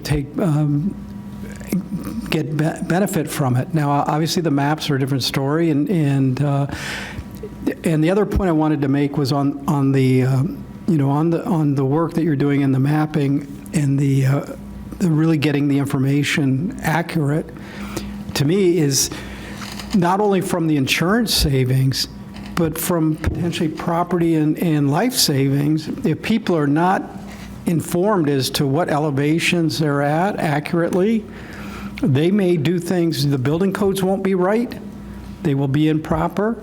And I mean, we can replace property, we can rebuild, but we lose people, that's it, they get one shot at this. So to me, it's something that is, we're talking about life, health, and safety, which is the top of, I think, all of our lists of what we're supposed to be doing here. So I think that we can't say enough about that. It's not, and I believe we should be able to get the lowest rates possible, but it's about protecting people. Just one point of clarity, when they talk about it applies, the discount applies across the whole area, they're talking about it's no different, you get the same discount if in the special flood hazard area or an X zone. For that municipality, or in this case, Palm Beach County Incorporated, you get the discount across the entire unincorporated area, regardless if you're in a high-risk zone or a low-risk zone. So the maps, my understanding is the maps will benefit our municipalities as well. But the CRS on that side, I think I would like to get more clarification that we're able to have our municipalities become beneficiaries of whatever investment we're making. Thank you. Commissioner, Ms. Baker? I wanted to follow up and have Mary talk about how we partner, because we did this decades ago. And so we definitely did like the base, and then we work with our municipalities so that we're not duplicating efforts, and we're working off one base map. And that did move our CRS rating up at that time. We're looking to raise it again. So I want Mary to respond to your inquiry to ensure that we are not duplicating efforts as we go out and do our LIDAR, that the cities will work with us on it. Mary? Go right ahead, you're recognized. Thank you, Mayor, Vice Mayor, Commissioners. Mary Blakeney, Emergency Management Director in the Public Safety Department. So we have the CRS coordination that happens within emergency management, and it's truly a coordinated effort countywide. We involve our municipalities as well as several county departments that all come together with information that we submit through the process, and it's very points driven. And when we talk about, can we get all the points? It's very detailed, and it goes through like an audit process, basically. We get audited. And they look at everything from, do we do community outreach, to do we have an alert and warning system within the community? A big part of that data that comes in is the information we get from our planning, zoning, and building department, but it's also things like our engineering department, clearing the maintaining our drainage systems. So it's all the entire countywide process of storm drainage and activities that we do to mitigate and improve our system is how we get these different points and how we get to the different levels. When you were asking about the points in general, for example, the 400 category that they talked about has a maximum of 850 points. I just know that because I have the manual back there, so I was looking when you asked. But it has a maximum of 850 points. But some of those points may not be realistic, because some of those points consider things like if we have a repetitive lost property in Palm Beach County, just say, pick any random home in your community that's repetitive loss. Are we willing to purchase that property and keep it as green space? That's a decision that would have to be made outside, at a different level, absolutely. So, so those are the types of things that get us to where we creep away. I mean, it's literally advocating and fighting for various points through this process. And I think anything that we can do to improve our process for mitigating our community and controlling our floods is important, including having all of our municipal partners involved. We have that CRS users group. Currently today, we have 30 of our 39 municipalities that are CRS communities along with Palm Beach County. 24 of those, along with the county, get insurance discounts, and the insurance discounts range from 5% off to 25% off. We in for unincorporated Palm Beach County are the Class 5, so we get 25% off of those policies. But we're always striving for more and more points to get to a better rating for the CRS program. Excellent. I hope that helps. That does. I hope so. Thank you so much. And if you could stay there in case we have any questions, if you don't mind, Mary. Okay, Commissioner Woodward, you're recognized. Thank you. So my question is, we're talking about two different ways of lowering rates for residents and businesses, the CRS and the MAPS. The CRS gives us a percentage reduction on your policy.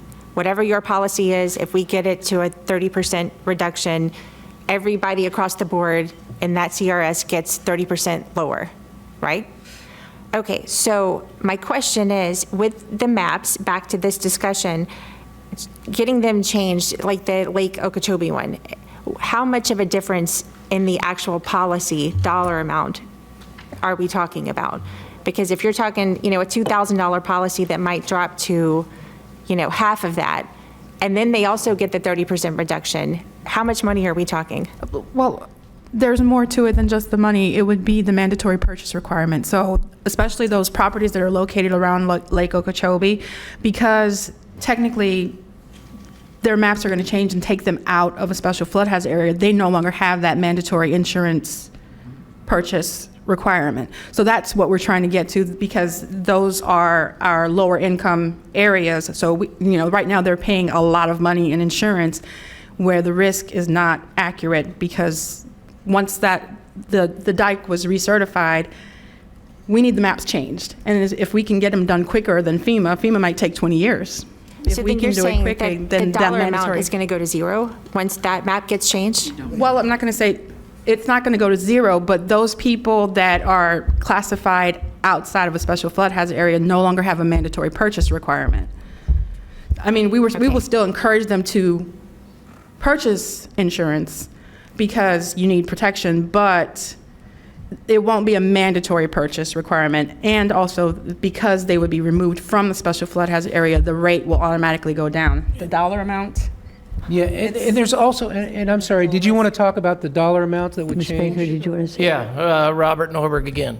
So going from high hazard to a low hazard, which is what they're talking about here, means that consumer no longer has to provide insurance if they have a loan, and then it's up to them whether they want to have it at all. Mm-hmm. So it could, in effect, take their insurance price to zero if they decide, hey, I've never had flooding, I've been here 20 years, now I don't have to have it for my loan, I can do what I want, and I don't choose to spend that money. But even if they did decide to keep some flood insurance, they could go from many thousands down to maximum right now for a low hazard zone is $578, okay, for $250,000 and $100,000 on contents. So they could go from thousands to 500 or 600 in a heartbeat. So the CRS So the numbers maps alone would be is very not- important. Right. The maps are part of the all CRS rating as well. So it's kind of a two-step flow here. Yeah. So that's for the Lake Okeechobee area. For the Well, that's for coastal- any area. Well, for the coastal area, some of these, are they going to move from high to low like this? How many categories of flood zones are we dealing with? Well, Is it just you're in a there's high lot of zone or different- you're a low There's zone? a lot of different numbered flood zones, but basically it's, are you in high hazard? Are you low hazard? So that's okay. the rates, pretty much. You're Yeah, high that's hazard how or the low rates are hazard. set. And if you're low hazard, it's not mandatory. If you're high Not hazard, mandatory it for is. your loan, it's just optional. Okay, thank you. Ms. Baker? I just wanted to, and staff put me back on the right rail if I go off. What I remember is that the maps are a critical part of the CRS rating. So it's not as though the ratings are going to go down and you not do the maps. We have to do the maps, I think, in order to support what the CRS rating is. Like, take the Glades, for example.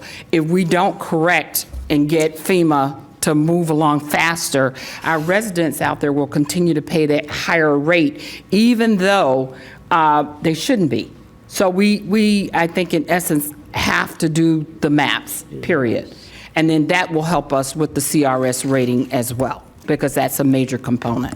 Mr. Weiss, you have Yes, something to if say I on may the commission? piggyback on what Administrator Baker has said, we have more than insurance at stake.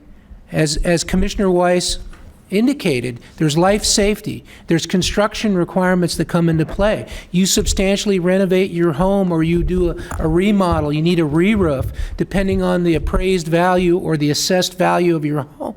We can deny a permit, or we're required to deny a permit, because we need to know your finished floor is elevated enough. And I would pose the question I already know the answer. How many of those homes do you think that were affected by the 2017 map update have finished floors that are above the 10-foot BFE that was set by FEMA? Probably none of them. I'm going to respond to that, because I remember that specifically, that Kings Point in Delray Beach Exactly. was constructed in a way, I know Tommy's nodding his head, we lost people. People died in that rain event. It wasn't even and it was because, and if you drive by Kings Point, it's incredible. The golf course is built high up, so everybody can see the golf course. And the buildings are down low.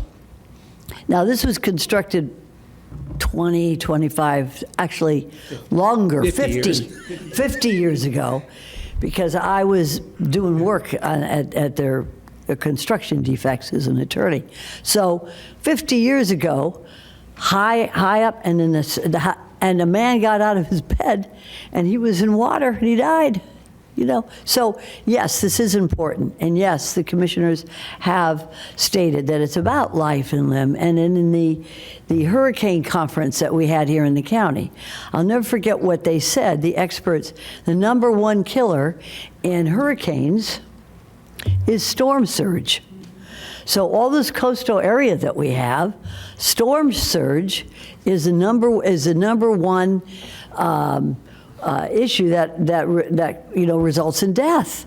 So yes, we do have a big issue here. I think what is of concern, if I could just cut it right down, we need the maps, but can we get funding from FEMA or some federal government grant? Since this is a FEMA issue, Mr. Rutter, I know you're going to say something. Well, we should be able to get some money from our dear federal government that really is their responsibility to do these maps. Mr. Rutter, how can we get some money from the feds?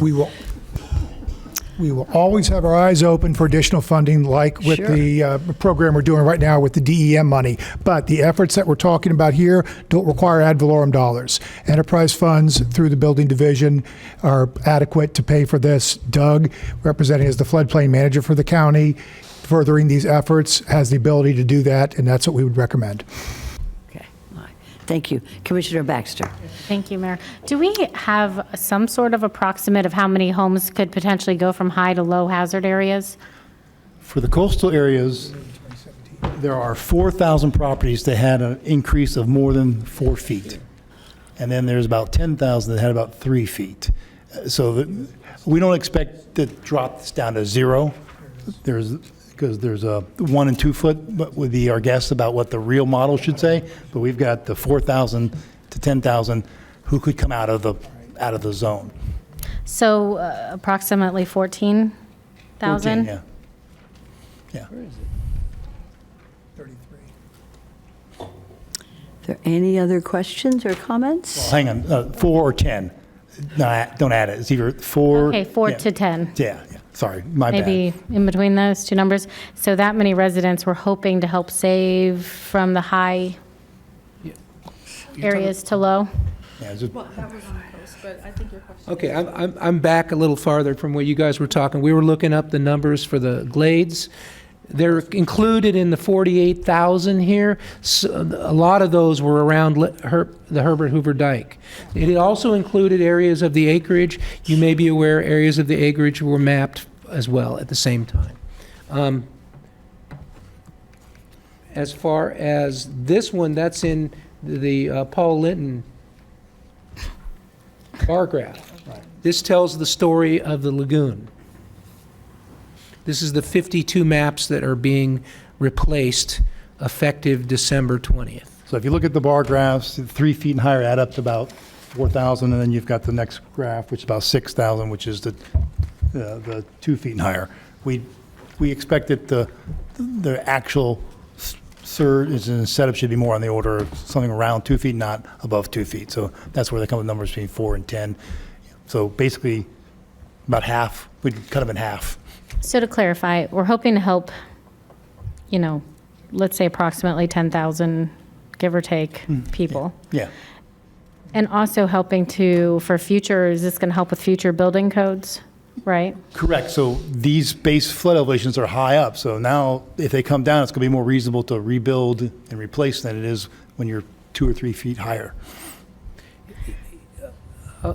I would respectfully suggest that a 3-foot or 4-foot base flood elevation increase is basically a death sentence for any building. If you're going to come in to get a re-roof from me, it's going to add up. We do a cumulative cost of improvements over time. We track all the permits that are issued in 10 years, and over a 5-year period. Thank you, Jackie. But if we don't track that, then we don't get credit for it. And the point is, I've had the experience. I can share a story with a gentleman down on Bamboo Lane in South County, a little county pocket between Delray and Boynton Beach. Little pocket down there. He came in for a remodel, wanted to remodel, and I think I shared this with some of you folks, but basically we denied his permit. He wanted to re-roof. We said, you can't have it. Okay, and he's a nice guy. He's a dentist out of Chicago, and he wanted to get a re-roof. And I felt really bad, but it was nothing we could do. 2013, when I met the gentleman, now he built a new house. Okay, he gave up. He knocked down the old house. He built a brand new house. He raised up his seawall 2 foot down at the end of Bamboo Lane in South County. And basically, he's building a castle. It's a beautiful castle, and he's been working on it for like 5 years, okay? It's a beautiful thing. And now he's finishing it, and the new maps are coming. Oh, no. And I think he's too low under the new maps. Oh, no. He's 2 foot too low. He's 2 foot too low. And he just put like $1 million into this thing. I mean, it's hardship, and I'm the guy breaking the bad news to people. Yes, ma'am. I'm But you said that new maps are coming. I just asked this question, so do we not have what those new maps are going to look like yet? You have them. Oh, so we have them. We have them. So those are what these numbers are the based maps. on. They're in GeoNav right now. Well, you're talking as if you don't know. So the guy is now too low, according to the new maps? I deal with thousands of properties. I don't know if he's too low. 2 feet, too low. 2 feet too low. Thank you. Okay, if there's no other questions or comments, do you have We have some more slides. I'm sorry. Let's keep going. So I think we were at recommendations. What do you guys, options to consider? There we go, recommendations. Okay, so here are the things we want you guys to think about, or we're asking. Paul is looking. Paul is suggesting that folks are getting lowered BFE. We have the ability to say, no, we're not lowering your BFE. You have that ability as the commission. So you can say that. I'm not saying you need to say that. Paul is asking you to consider that. We're also looking for an overlay to make it higher, so we would maintain the current status quo. I don't know that we had a lot of problem other than the heel side of the primary frontal dune with the 2017 map update. Yeah, because the problem with the modeling, the north end has some areas that were actually lower than previously, and we don't want people to come in and build with a new lower base flood elevation and be below their neighbors and become their floodplain. So we just want to keep the previous level and not. I have a not question, lower. if I could, at this point, because I see we have a resilient officer here in the chamber as well. This is getting worse. Are we low? Are we going down in terms of our capability of staying above the sea level? And is parts of the land, not just Palm Beach County, but the whole peninsula of Florida, is this something that's going to stay static in terms of the science, in terms of the science, Paul, of where our land is? In other words, by the time we finish these maps, is that dentist going to be even lower than it is today? This is what my concern is, because if we're moving, if our land is dropping or the sea is rising, whichever way you look at it, then can we plan for that future that that the scientists can tell us, the climate changers can plan for. I think that is part of what we're doing. The watershed Good. management plan Good. takes into account 5 foot of sea level rise on Okay. top of the 100-year storm event. Okay. So, and it's a 1,000-page document. I can send you a link to that if you can't sleep at night, you can look at it. But they've got all kinds of stuff, and I'm sorry, I wish Dr. Bletcher was able to stay and explain it to you. We can bring that back as a separate item when it's accepted by the state and the grant is complete. I just Maybe wanna that'd be sure we're something planning we'll for- share. But it's a pretty amazing document. You look at it, and I know Megan will agree. I mean, there's definitive Megan, proof yeah. that sea level is rising. Right. But I think we're fortunate that Palm Beach County's elevation is much higher. We're different than the West Coast, Paul. We have a continental shelf offshore. We don't have a shallow area to pick up wind-driven storm surge. Okay. So that makes us a little more resilient. So we are more resilient in a lot of ways. We're better off than a lot of places. But Okay. we need to map it. I We just need wanted to be sure that we need to we protect plan, because I saw that we have the resilient The officer. direct here, answer to your question is if the sea level goes up, then everything, the wave stuff are on top of that, so we will see an increase in the base flood elevation as the sea level rises if you redo the modeling. But we are But we planning for will that. get information from the current plan and from the vulnerability assessment. And then as we go, if we're working to update these maps, we should certainly include that in our understanding so that Absolutely. we're planning for a horizon. We Sure. cannot plan for the worst of the worst cases because that would just be, we'd be higher than what these are showing. So we just have to come up with something reasonable. And there's a whole science in that and whole deliberation that we'd have to talk to you guys about so that we come off with the right balance between protective but not overprotective. Okay, very good, thank you. I'm sorry to interrupt, but I wanted to get in on that point. Go ahead, thank you. So obviously, we've already discussed, we want to do 3 outreach events. We've already spoken with the League of Cities. I think we're going to move forward on that to reach out to everybody in the community. I don't want anybody in the community in those 52 panels to not know that their flood zones are changing. That is our job, to make sure that they're there. And we're coordinating with the cities, so we make sure that they're on board too. Go ahead. Oh, yeah, insurance is only a part of it, but get insurance now. If you get your policy now, help me out, insurance people. If they get the policy now, they get the low rate, correct? No, the rate's gone up. Has it already gone up?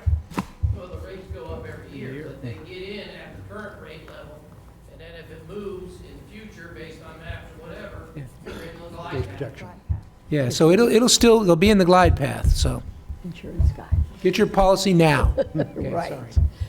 So we're talking about the cooperative technical partner. I don't want to rehash all that, but we believe that, physical map revision is an automatic. We can do that if we want. It's expensive and time consuming. Cooperating technical partner would be a little bit easier, we think. Doesn't mean the maps won't be accurate. It means we'll be a partnership. And theoretically, there's grant money from FEMA for doing the mapping too. Good. So here's the CRS stuff that we were talking about earlier. You can see what the points we got for what things we did.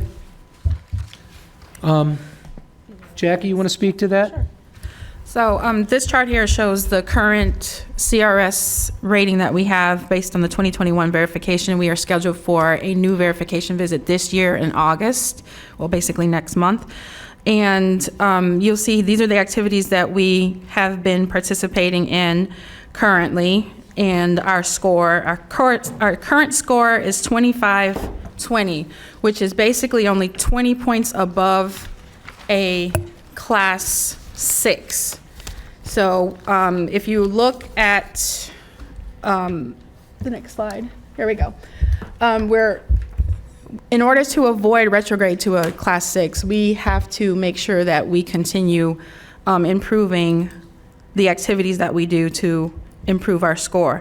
And the watershed management plan that is currently being reviewed by ISO is just a prerequisite for the class 4 rating, which we mentioned before.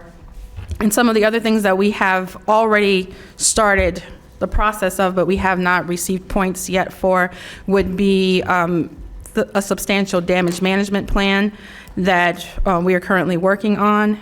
That could get us up to 140 points. And I need to point out that these point ranges that are here, these are the maximum potential points, but they will not, it's very rare for anyone to, if at all, for anyone to get full points. So these are just an idea of how we could potentially get there. But the lower substantial improvement threshold, we actually already do this, but we have to codify it in our ordinance. So those are pending activities not accredited. You can look at the next slide. Thanks. These are our historical, and you can see here the yellow is for this year. What we're seeing is that there is a plan for us to get there based on points. However, the prerequisite of the water management plan needs to be in place, and there's some other prerequisites that we need to make sure. But as far as the point range, we should be able to, there is a plan. CRS Max is here, Earl is here. He can speak to that as far as getting us up to into that point range for the Class 4, and then all we would need to do is satisfy the prerequisites. But if I may, I want to point out what you see, the 2014 score, and then you see the 2017 score, something that's been a little bit frightening for me. The scores keep going down because they keep raising the bar and making it harder.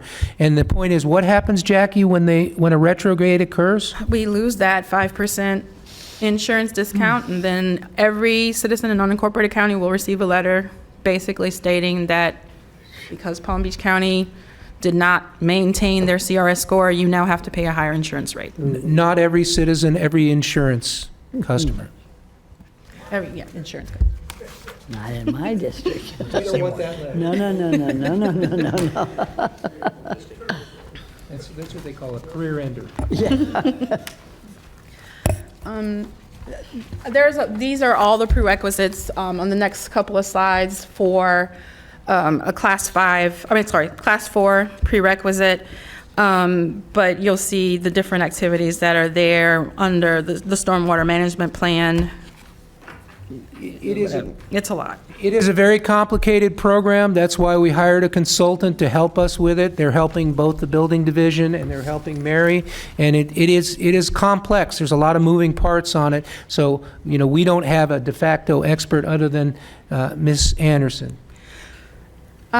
So if we skip, these are some of the options that were given to us, and we don't have a report from the consultant. This was a meeting that we sat down with CRS Max and we went through the manual, it's a very large manual, and tried to identify some of the things that we could possibly do to increase the score.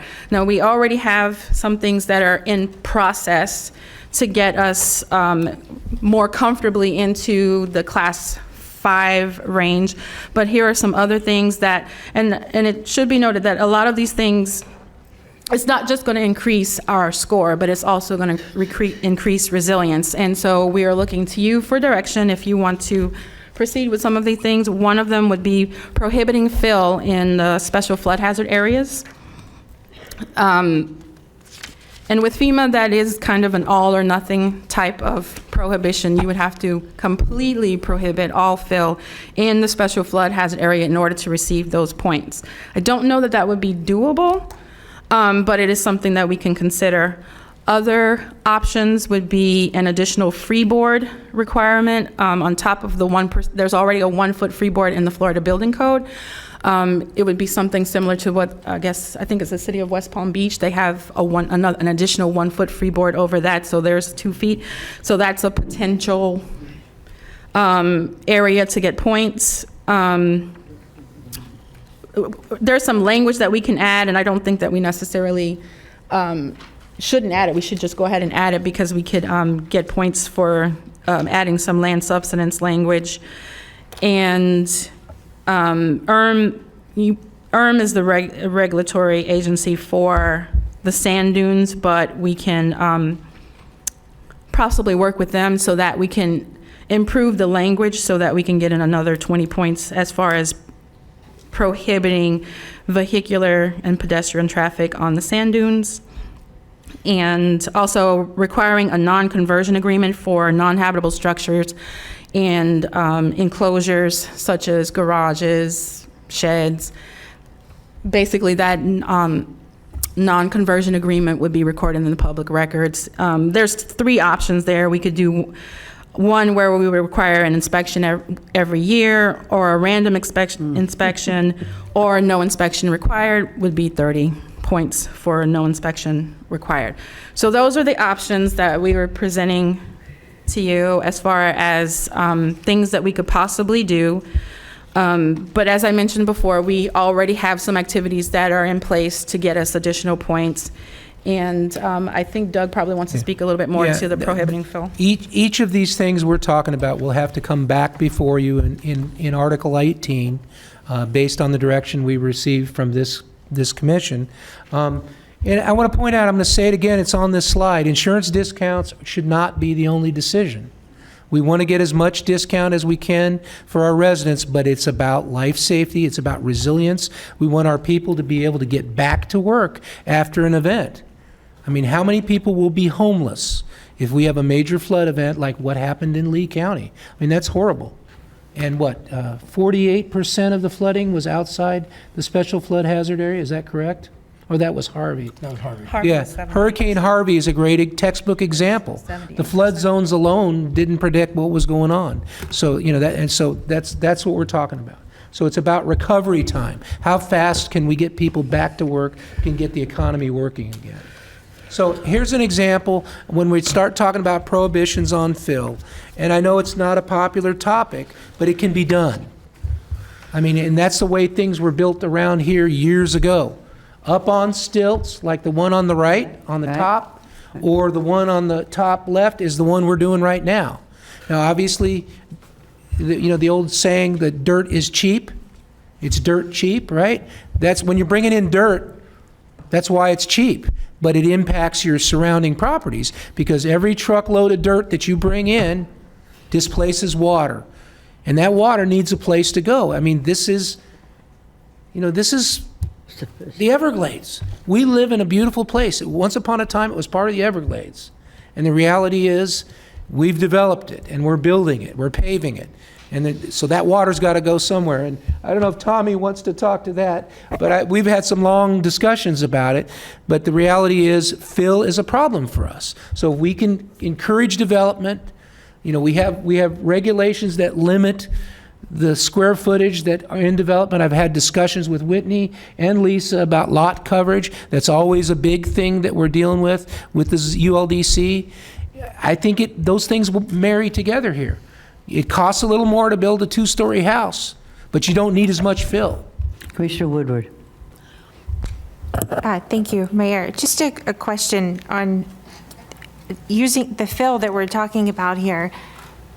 Would this be part of the area, and Commissioner Baxter, in your district, what is demucking? Demucking is a separate thing. That's when they're removing deleterious materials. There's silt, clay, what's in the muck? Peat. Organic stuff in the soil, not suitable for a foundation, so that has to be excavated off. If it's on pile, demucking may not be necessary. Particularly in the Glades, a lot of those homes out there are built on piling, so they just core down and they put auger pile or they put friction pile. They drive down till they get to good soil and they support the building on it. So you don't have to dig all the muck out, although that's commonly what's done. So if we were to put this prohibition, would that prohibit demucking? No. It's two different things. Two different things. They would be allowed to demuck and then replace it with soil to the same surface level. Basically, they dig out the muck. Let's say there's 2 feet of muck. They can take the 2 feet of muck and they put 2 feet of fill in. They can't put more than 2 feet, but they can just replace what they took out. So then we are allowing fill just back to the original ground surface. back to grade. Back to grade, yeah. But then we're saying you can't build at grade. No, we're not saying that. We're saying the finished floors, per whatever FEMA says they are, have to be elevated 2 or above. 1 foot above is our current freeboard that we have in there. It's in the Florida Building Code at the same time. So we have to elevate these things to 1 foot above whatever FEMA says. We're already doing 18 inches. If say it's not in a special flood hazard area, I'm just changing lanes now. We already make people elevate to 18 inches above the ground of the road. Why do we do that? because the roads flood. We know that. And that's the way the system was designed for, since 1957. So, My neighborhood was built that way, and it works. I mean, if And it works. in any instance where we've had flooding, the streets flood, the houses are fine because we're elevated. But are you now saying not to allow the 18 inches of fill that would do this? no, I'm saying in a special, we're talking about in flood hazard areas right now, and limit what happens in some of those other areas.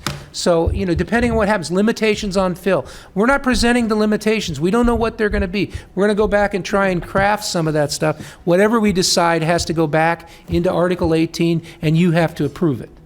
I mean, this is not we're not asking for a free pass. We would never try that. Okay. We're trying to get guidance on what we should draft. But Article 18 has already been reviewed by the FEMA consultant, so whatever we decide to do, and we've talked about that, that they've crafted some model language, so you select one from Section A, Section B, or whatever, and we'll bring that back and have that conversation. But that's a longer conversation. Longer than today. Longer than today, if possible. Yeah. Commissioner Baxter. Do you have an area showing the special flood, like an aerial view of all the special flood map, the flood zones? Yes. Could you pull it up, please? The best I have in here is probably, I'm going the wrong way, sorry. And these are available, aren't they, these flood maps? Yeah, they're on my GeoNav. I don't know if we can bring up my GeoNav on that. Who's driving? Could somebody tell Commissioner, you can, I've seen them. All right, let me go back there and drive. Right. Okay. And this would show the flood maps as designated today. As they currently exist, subsequent to the 2017 map update. Okay.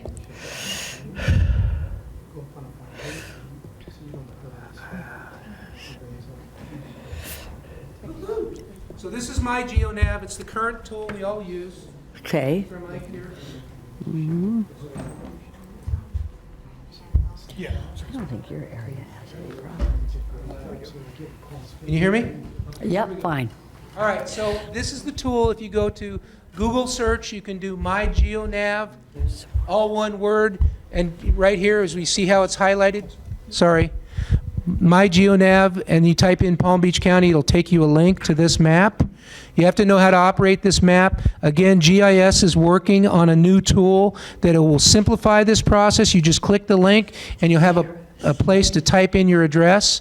But for example, let's go to, what's the address here? 300? 301 North Olive? Mm-hmm. I'm sorry, this is not my Probably office. underwater right now. 301 North Olive, right? There we go. That's us. Okay, so here we are. This is this building. We're on the 6th floor. To clarify, I wanted of the whole, can we do the county? Where are the special flood areas located throughout the county? Not of an individual property? Yeah, I'm going to say there is a map. You have to look at the... All of the firm panels are available on our website. There's 1,200 firm panels. We do have, I believe, emergency management. Don't you guys have a map that was created by GIS that shows all? Here they are. All the blue areas, but you got to get to the right scale. And there's also the panels are here. Let me show you that. Did you say the blue areas? Yeah, the blue areas are considered flood hazard areas. For example, grassy waters. Your house? That's grassy waters we're looking at. What's the flood zone? Says that grassy waters is a flood zone. And again, you can see it here on any property. You can see our maps. The current maps are here on, I got to go to the building division. Could you continue scrolling over to on top of the acreage in Loxahatchee? Sure. And herein lies my biggest issue, is that this is going to negatively, and I don't mean on a minor scale, a major scale, negatively impact my district if you go trying to limit fill. Brought in, we already have to get engineered drainage plans drawn, $5,000 before you can even put in an accessory structure of a garage, a shed, or anything. And now you want to tell my residents you can't bring in fill? I mean, they live by it. I'm not telling them they can't build a garage. I'm just suggesting that if you fill more than 30% of your lot or 40% of your lot, you're detrimentally impacting. That water has to go somewhere. We also are designed completely different. We have swales that go into canals that are supposed to drain. We are not like the rest of Palm Beach County, but yet what you're proposing most affects my district negatively and the impact on my residents. And not to mention Belglade, Pahokee, South Bay, you think they can afford any of those regulations that we've discussed? Mr. Weiss, does the Lake Worth Drainage District, do they have, Tommy, come on up here. I want to talk to you. Talk to that, Tommy. Come on up here, Tommy. Okay, does your purpose of the Lake Worth Drainage, does that empty some of the water out of these other areas that are prone to flooding? It doesn't affect areas like in Loxahatchee, the Indian Trail. Does not? It does. They're separate drainage districts, in essence. We basically cover from Okeechobee Boulevard down to Palm Beach County, Broward County line. So how do the folks out in that area, if they don't have your purpose of draining? I know before a hurricane or something, the water is always emptied out of the swales, the canals, and such like that. Well, what happens out in those areas that we don't have your jurisdiction to? Well, it kind of depends. If you know. Right. No, it depends on the limitations of their infrastructure. In other words, what's the density of the canal network, what kind of operational controls. As you know, Mayor, we have not only the controls on our canals, but we help the communities manage the operation of the controls on their lake systems. So we coordinate that so they can get additional storage prior to a forecast rain event. Oncoming storm or so in other words, we're pulling water before an event through Right. our system, out of their system. When the rain event comes, they now have more room. To have So, this, right. and that system was, originally designed in 1915. It was improved in the 70s. And so there's this legacy that we have that we're able to take advantage of that other areas may not have. So, okay, thank you.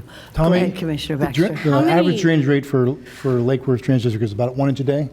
Say again? I'm sorry. The average drainage rate for your district is what?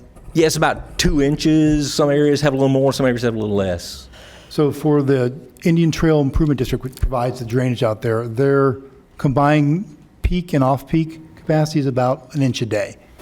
So it is not capable of keeping up with a major storm. It's for recovering storage. So when you get that major storm, the swales fill up, the roads get overtopped, and when you get to the 100-year event, it's pretty much water, except for the house pads are dry. Isaac was a good example of that. It took over 2 weeks for them to recover, but there was only one house lost because the house pads were high enough that they stayed dry. But the roads were pretty much impassable for almost a week. Wow. Ms. Baker, I know you wanted to say something. Yeah, Well, I'll part get of my back to gray Ms. hair came from Isaac's. And I learned a lot about the 220s and making sure that we were all talking to each other because we weren't.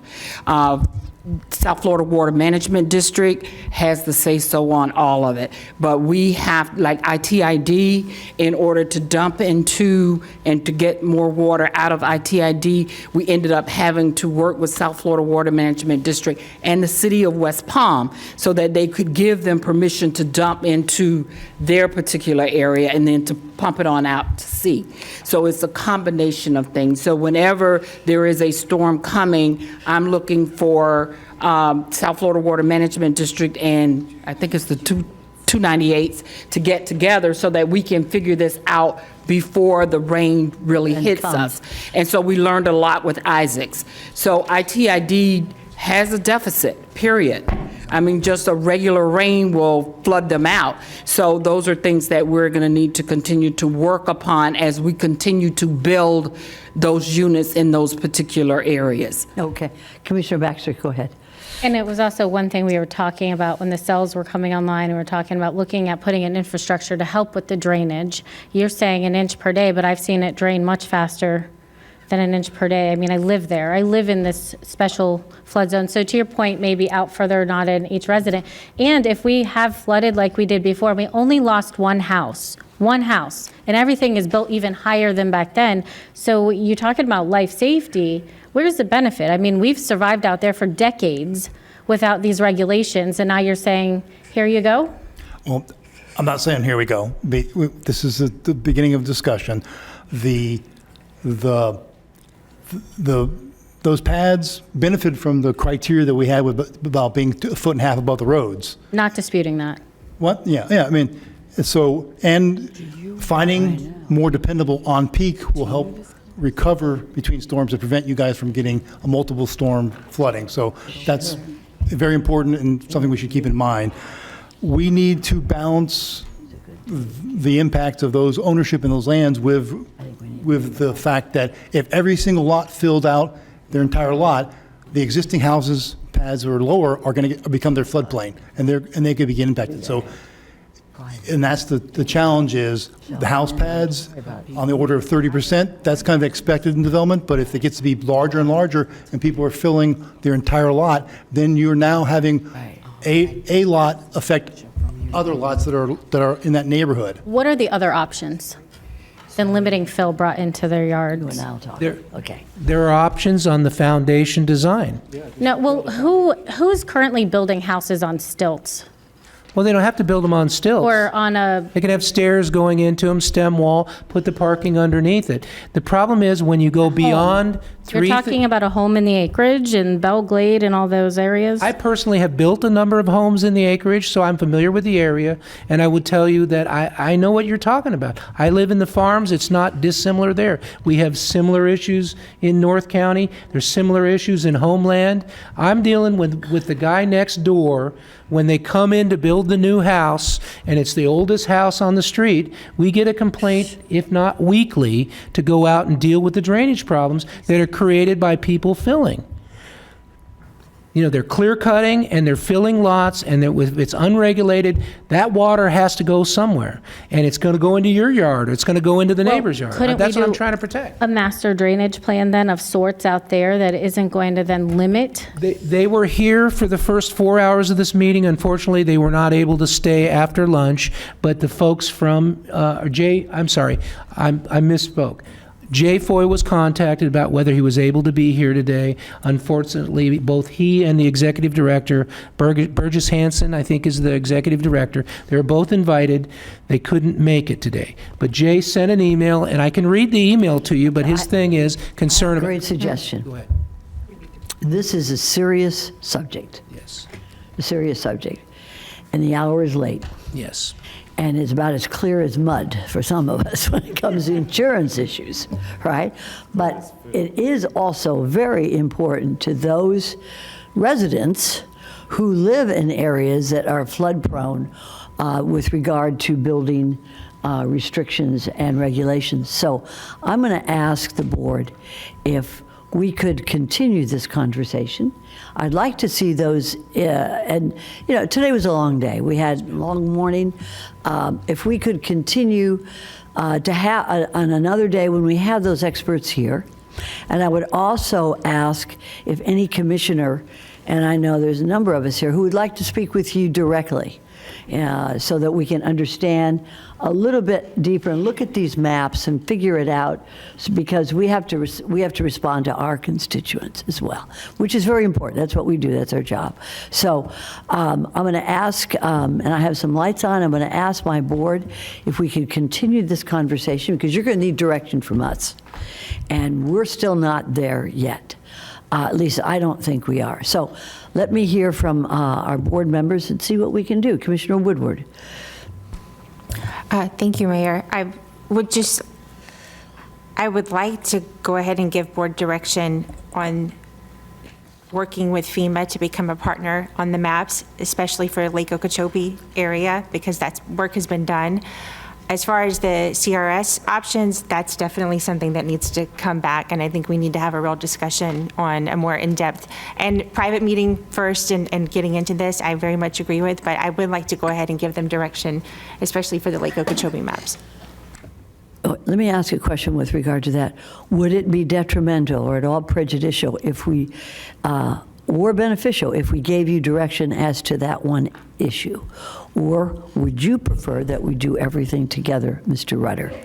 I'd say that direction would be appreciated, because we would still need to come back to the board with an agenda item to spend the money. This just authorizes to get it started, go find out, and bring the specifics back. Hear what you're saying on the second point, totally agree. This is very detailed and understand some of the points. I think there's availability. There's only 2 items scheduled for the August workshop. So if it was the board's pleasure, we could put it on that. Focus, get dialed in very specifically to these points. If we have a date and time certain, we could have the experts here. But I would also ask if you all could be available to personal commissioners, separate commissioners, to ask you questions about these separate issues. It would certainly be very helpful to us. Absolutely. Okay, thank you, Paul. Vice Mayor. Thank you. In reference to the mapping, is there any time frame that we have to be within? Are we going to miss any advantages? I think our board direction is pretty clear for the mapping. We have a limited amount of time on Article 18. But we can bring it forward theoretically without any controversial items in it, and then discuss it then and figure out what needs to happen. It does have to be adopted before December 20th. Oh, okay. Okay. Before December, okay. All right. Is that okay, commissioners, that we put everything in one package, and that the staff will be made available for any commissioner who wishes to get into the weeds, so to speak, on these issues? Because this is a very important issue. It goes beyond even insurance, but into building regulations. So with that, it's 3:31, and some of us have appointments out of the office. We could either recess or actually adjourn for the day, or we could proceed on to the next item. I think I'm looking at, I will have to leave now. And our capable and competent and professional vice mayor will take over in my stead while I'm gone. But could we go ahead to the next issue? Is that okay? Okay. We all have to go to the SOEs. Oh, so you're all going too? Oh, okay. Well, that takes care of that, because that starts at 4 o'clock, and it's 3:30. Wendy's not going to start without us. So there's going to be a lot of people there. I was going to. I have to go get my Then kid. we'll have to adjourn for the day, okay? We'll have to, Commissioner? My question, how long do we think that will take? Could we come back? Then there's a firefighter promotion at 6:30. So, and a lot of commissioners will maybe attending that. I mean,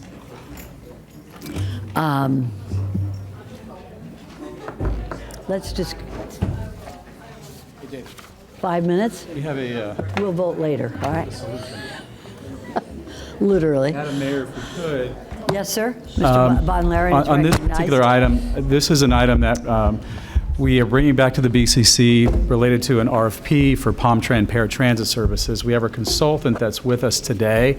Very good. Who won't be able to be with us in subsequent weeks, next week and thereafter. We can just maybe focus on some of the components that our consultant has brought to talk to you about in a few minutes to wrap that up. And then we can maybe continue this discussion next week at the meeting. Very good. Let's Okay? go ahead and we'll talk. So you'll if it's talk okay fast. with you, we'll move rather quickly to, on the PowerPoint that we have, to page 8. And it just advanced that. I'll advance it for you up here on the screen. So we wanted to talk to you a little bit about connection efficiency project and some of the components of what we're doing here with Palm-Tran. And this is in light of couple of pieces of direction the board gave us back with this RFP. One was to create some additional efficiencies in Palm-Tran Connection to help reduce costs, and one was to look at multiple providers as being part of that RFP and that selection. So I'll ask Mr. Rischel if he'll kind of proceed from here for the next dozen or so Sir, slides. you're recognized. Go right ahead. Good afternoon. Thank you for the opportunity to chat. So we're going to start on page 8 of the PowerPoint deck. Just to give you an update on where Palm-Tran is right now with the Connection Efficiencies Project. As a reminder, this started back prior to COVID, and it's a multi-phase project. It was really looking at a couple of things that we identified that would help manage the growth of this program over time. Enhancing the eligibility assessment, and I'll get into some more detail on these. Looking at some options for additional service whenever there's peak demand.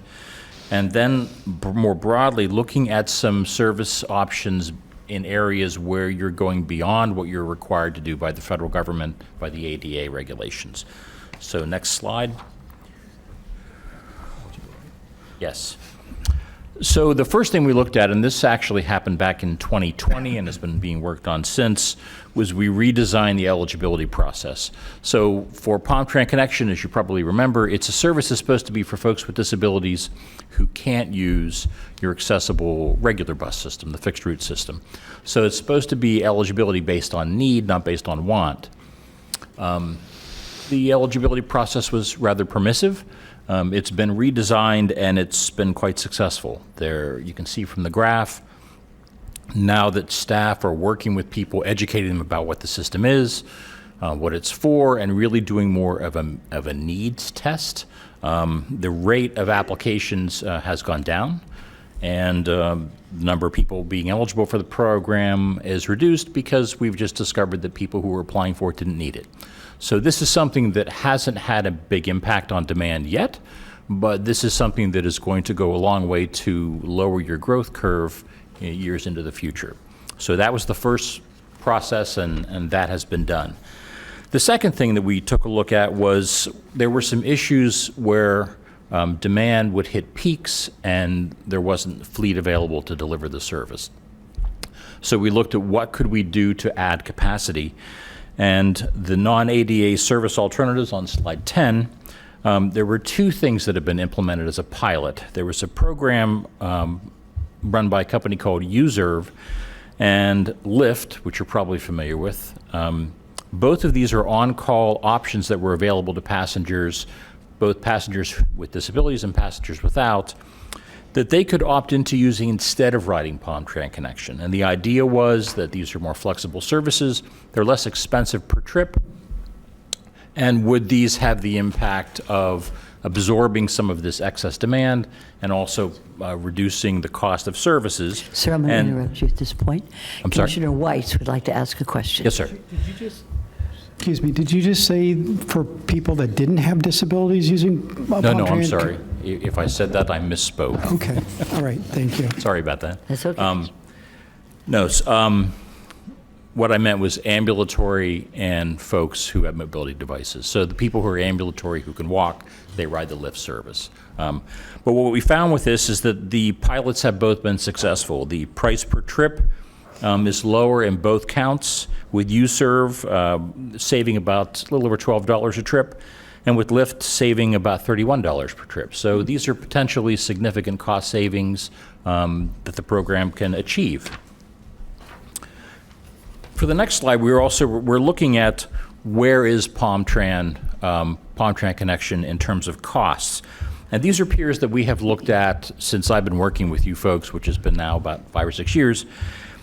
And your price per hour is pretty good. A lot of that, frankly, is because your current contract is kind of stale. We're at the end of what was a 10-year contract, so this price is older. But I know you just went through an RFP process, and there's been some discussion about the prices that came in. And you can see from this graph what others are paying per hour. Currently, you're getting a pretty good deal. In the future, prices are going up a little bit. That's because post-COVID, prices have just increased significantly.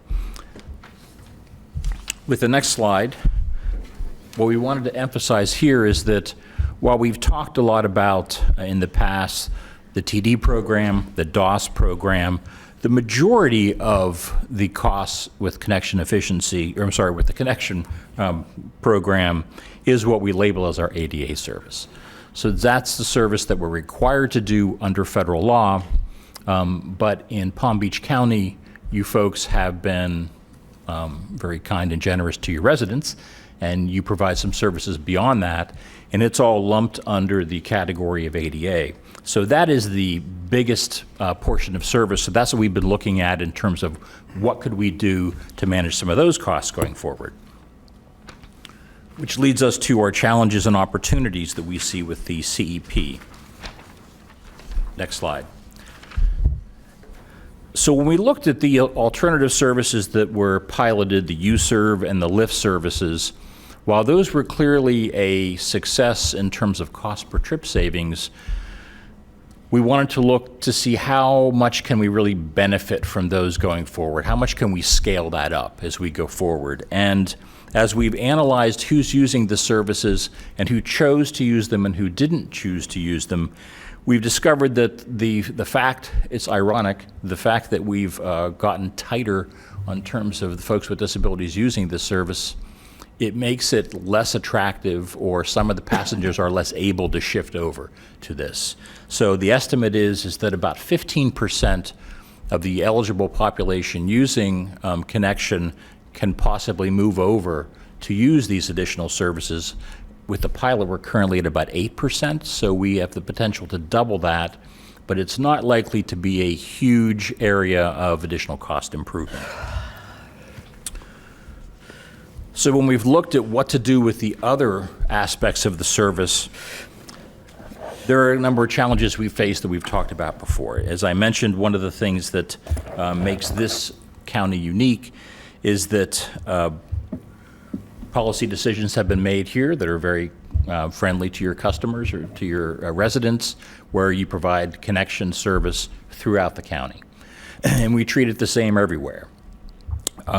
We also provide service, or you also provide service for TD passengers above what the state funds, and that's funded locally. There have also been some discussions about some schools who've been using the Connection program and the relationship with those. So Palm Trans has been very accommodating and very customer friendly. Unfortunately, that costs money. So we're looking at what are some things that we could do to look at different ways to still provide these services. So our proposal would be what we're preliminarily calling Connection Plus. And if you go to the next slide with the map, I'll kind of explain to you what we're talking about here. So the map on the left is what is currently happening now. Connection serves all of the county. You can see on the map there's the bus lines are kind of the reddish small lines. The pink area around them, that's the area that federal law requires you to provide paratransit service now. So that's what you have to do under federal law. The darker kind of purple color is an expansion of that core ADA area that was made 15 years or so ago. What we're looking at is creating a new brand of service that serves the area outside of the federally required area, but doesn't do it as ADA paratransit. And you wonder, is this just semantics? What does this mean? If we label it ADA paratransit, then it has all of the federal requirements that go along with ADA paratransit. You're only required to provide ADA paratransit in a fairly small area. So while we still want to serve the entire county, we don't want to use that label on it, and it gives staff a lot more flexibility to do things more creative and more efficient. So the Connection Plus service area would be the slide on the right, or I'm sorry, the picture on the right of the slide, where you can see the core area in pink, and the area that's blue would be the rest of the county that would be served with the Connection Plus program. That's good. And with the next slide, what is Connection Plus? What does that mean? Well, it would really free up staff to be flexible to further expand the Uber, Lyft, taxi, and other modes of service. It would be a door-to-door service, the same as people are getting now. It would have the same fare that people are getting charged now, and it would have a number of different options for both ambulatory and non-ambulatory people. So it would feel very similar to what people are getting, but behind the scenes, or kind of under the hood, there's going to be flexibility that staff doesn't have now, since we're labeling this as all ADA paratransit. And with the next slide, we'll talk about what that means. So the components of the Connection Plus program If it's ADA paratransit, there are rules about trip negotiation when people call in for a time. We have to accept the rides within plus or minus so many minutes. So we wouldn't have that same restriction. We have restrictions on grouping trips together. There are restrictions on pickup windows, how wide they have to be or how flexible they can be. There are restrictions on how long people can be on a vehicle for ADA paratransit. You can't look at any trip purpose whenever you're making efficiency and grouping decisions under ADA paratransit. For Connection Plus, you could. You actually could entertain different fares should you want to do that in the future. We're not recommending that, but that would be possible since it was not being labeled as ADA paratransit. And then it would also allow staff to do some prioritization. Should resources be tight, or should you want to give certain trips higher priority over other trips during busy periods? You could do that with Connection Plus, whereas you can't do that for ADA paratransit. So what it really does is it gives staff flexibility to look at more creative ways to group trips, schedule trips, and manage the system more efficiently rather than being locked into each individual trip request. It's a huge change in how they would design and manage the service. So, sorry, go ahead, David.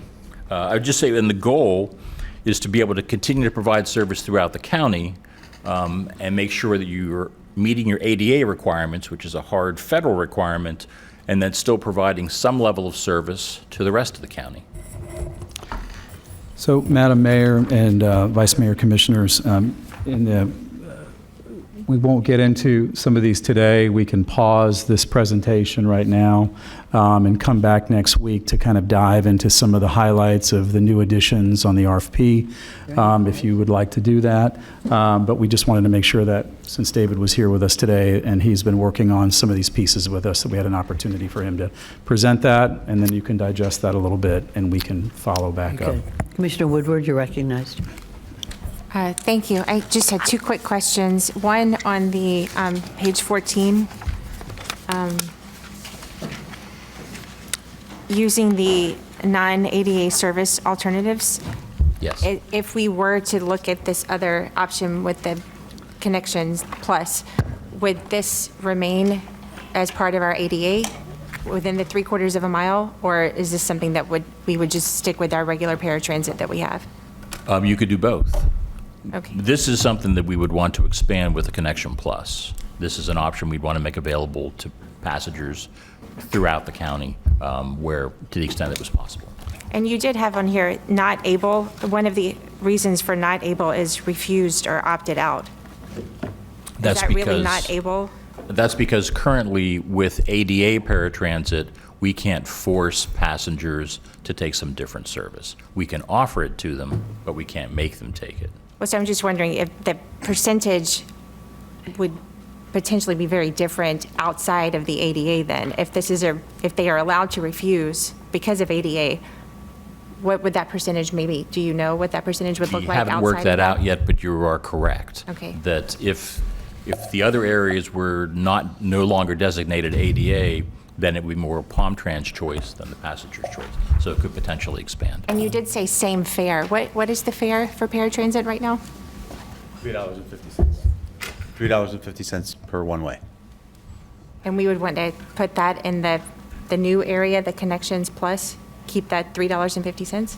Well, we would, at the moment, yes, but that is certainly an option for discussion amongst the board at a later date if there are needs for us, and that was part of some of the discussions on the fares and whether we keep it the same or have the option to expand, that cost and that price. Okay, I look forward to that discussion. Where it ties into the Connection Plus is that if this were still ADA paratransit, we would not even have the option to consider it. Very good, thank you. That was pretty fast. You will not be available, is that correct? Todd, David at will the not, next but we meeting? will be here. Okay, but you can offer any questions that we may have at a later date that you could give to individual commissioners as we continue this conversation. Okay, very good. If there are any other comments at this time? Ms. Baker. After they wrap up. Okay, you're excused. Thank you very much. Thank you. And thank you, sir. I need approval from the board, the Florida Housing Finance Corporation for local government verification that our development is consistent with zoning and land use regulations, a form that we have to sign, and it is for Drexel Senior Apartments that you've already given conceptual approval. However, the form that we need to sign in order to send to the state requires that the project is in compliance with our rules and zoning and land use regulations.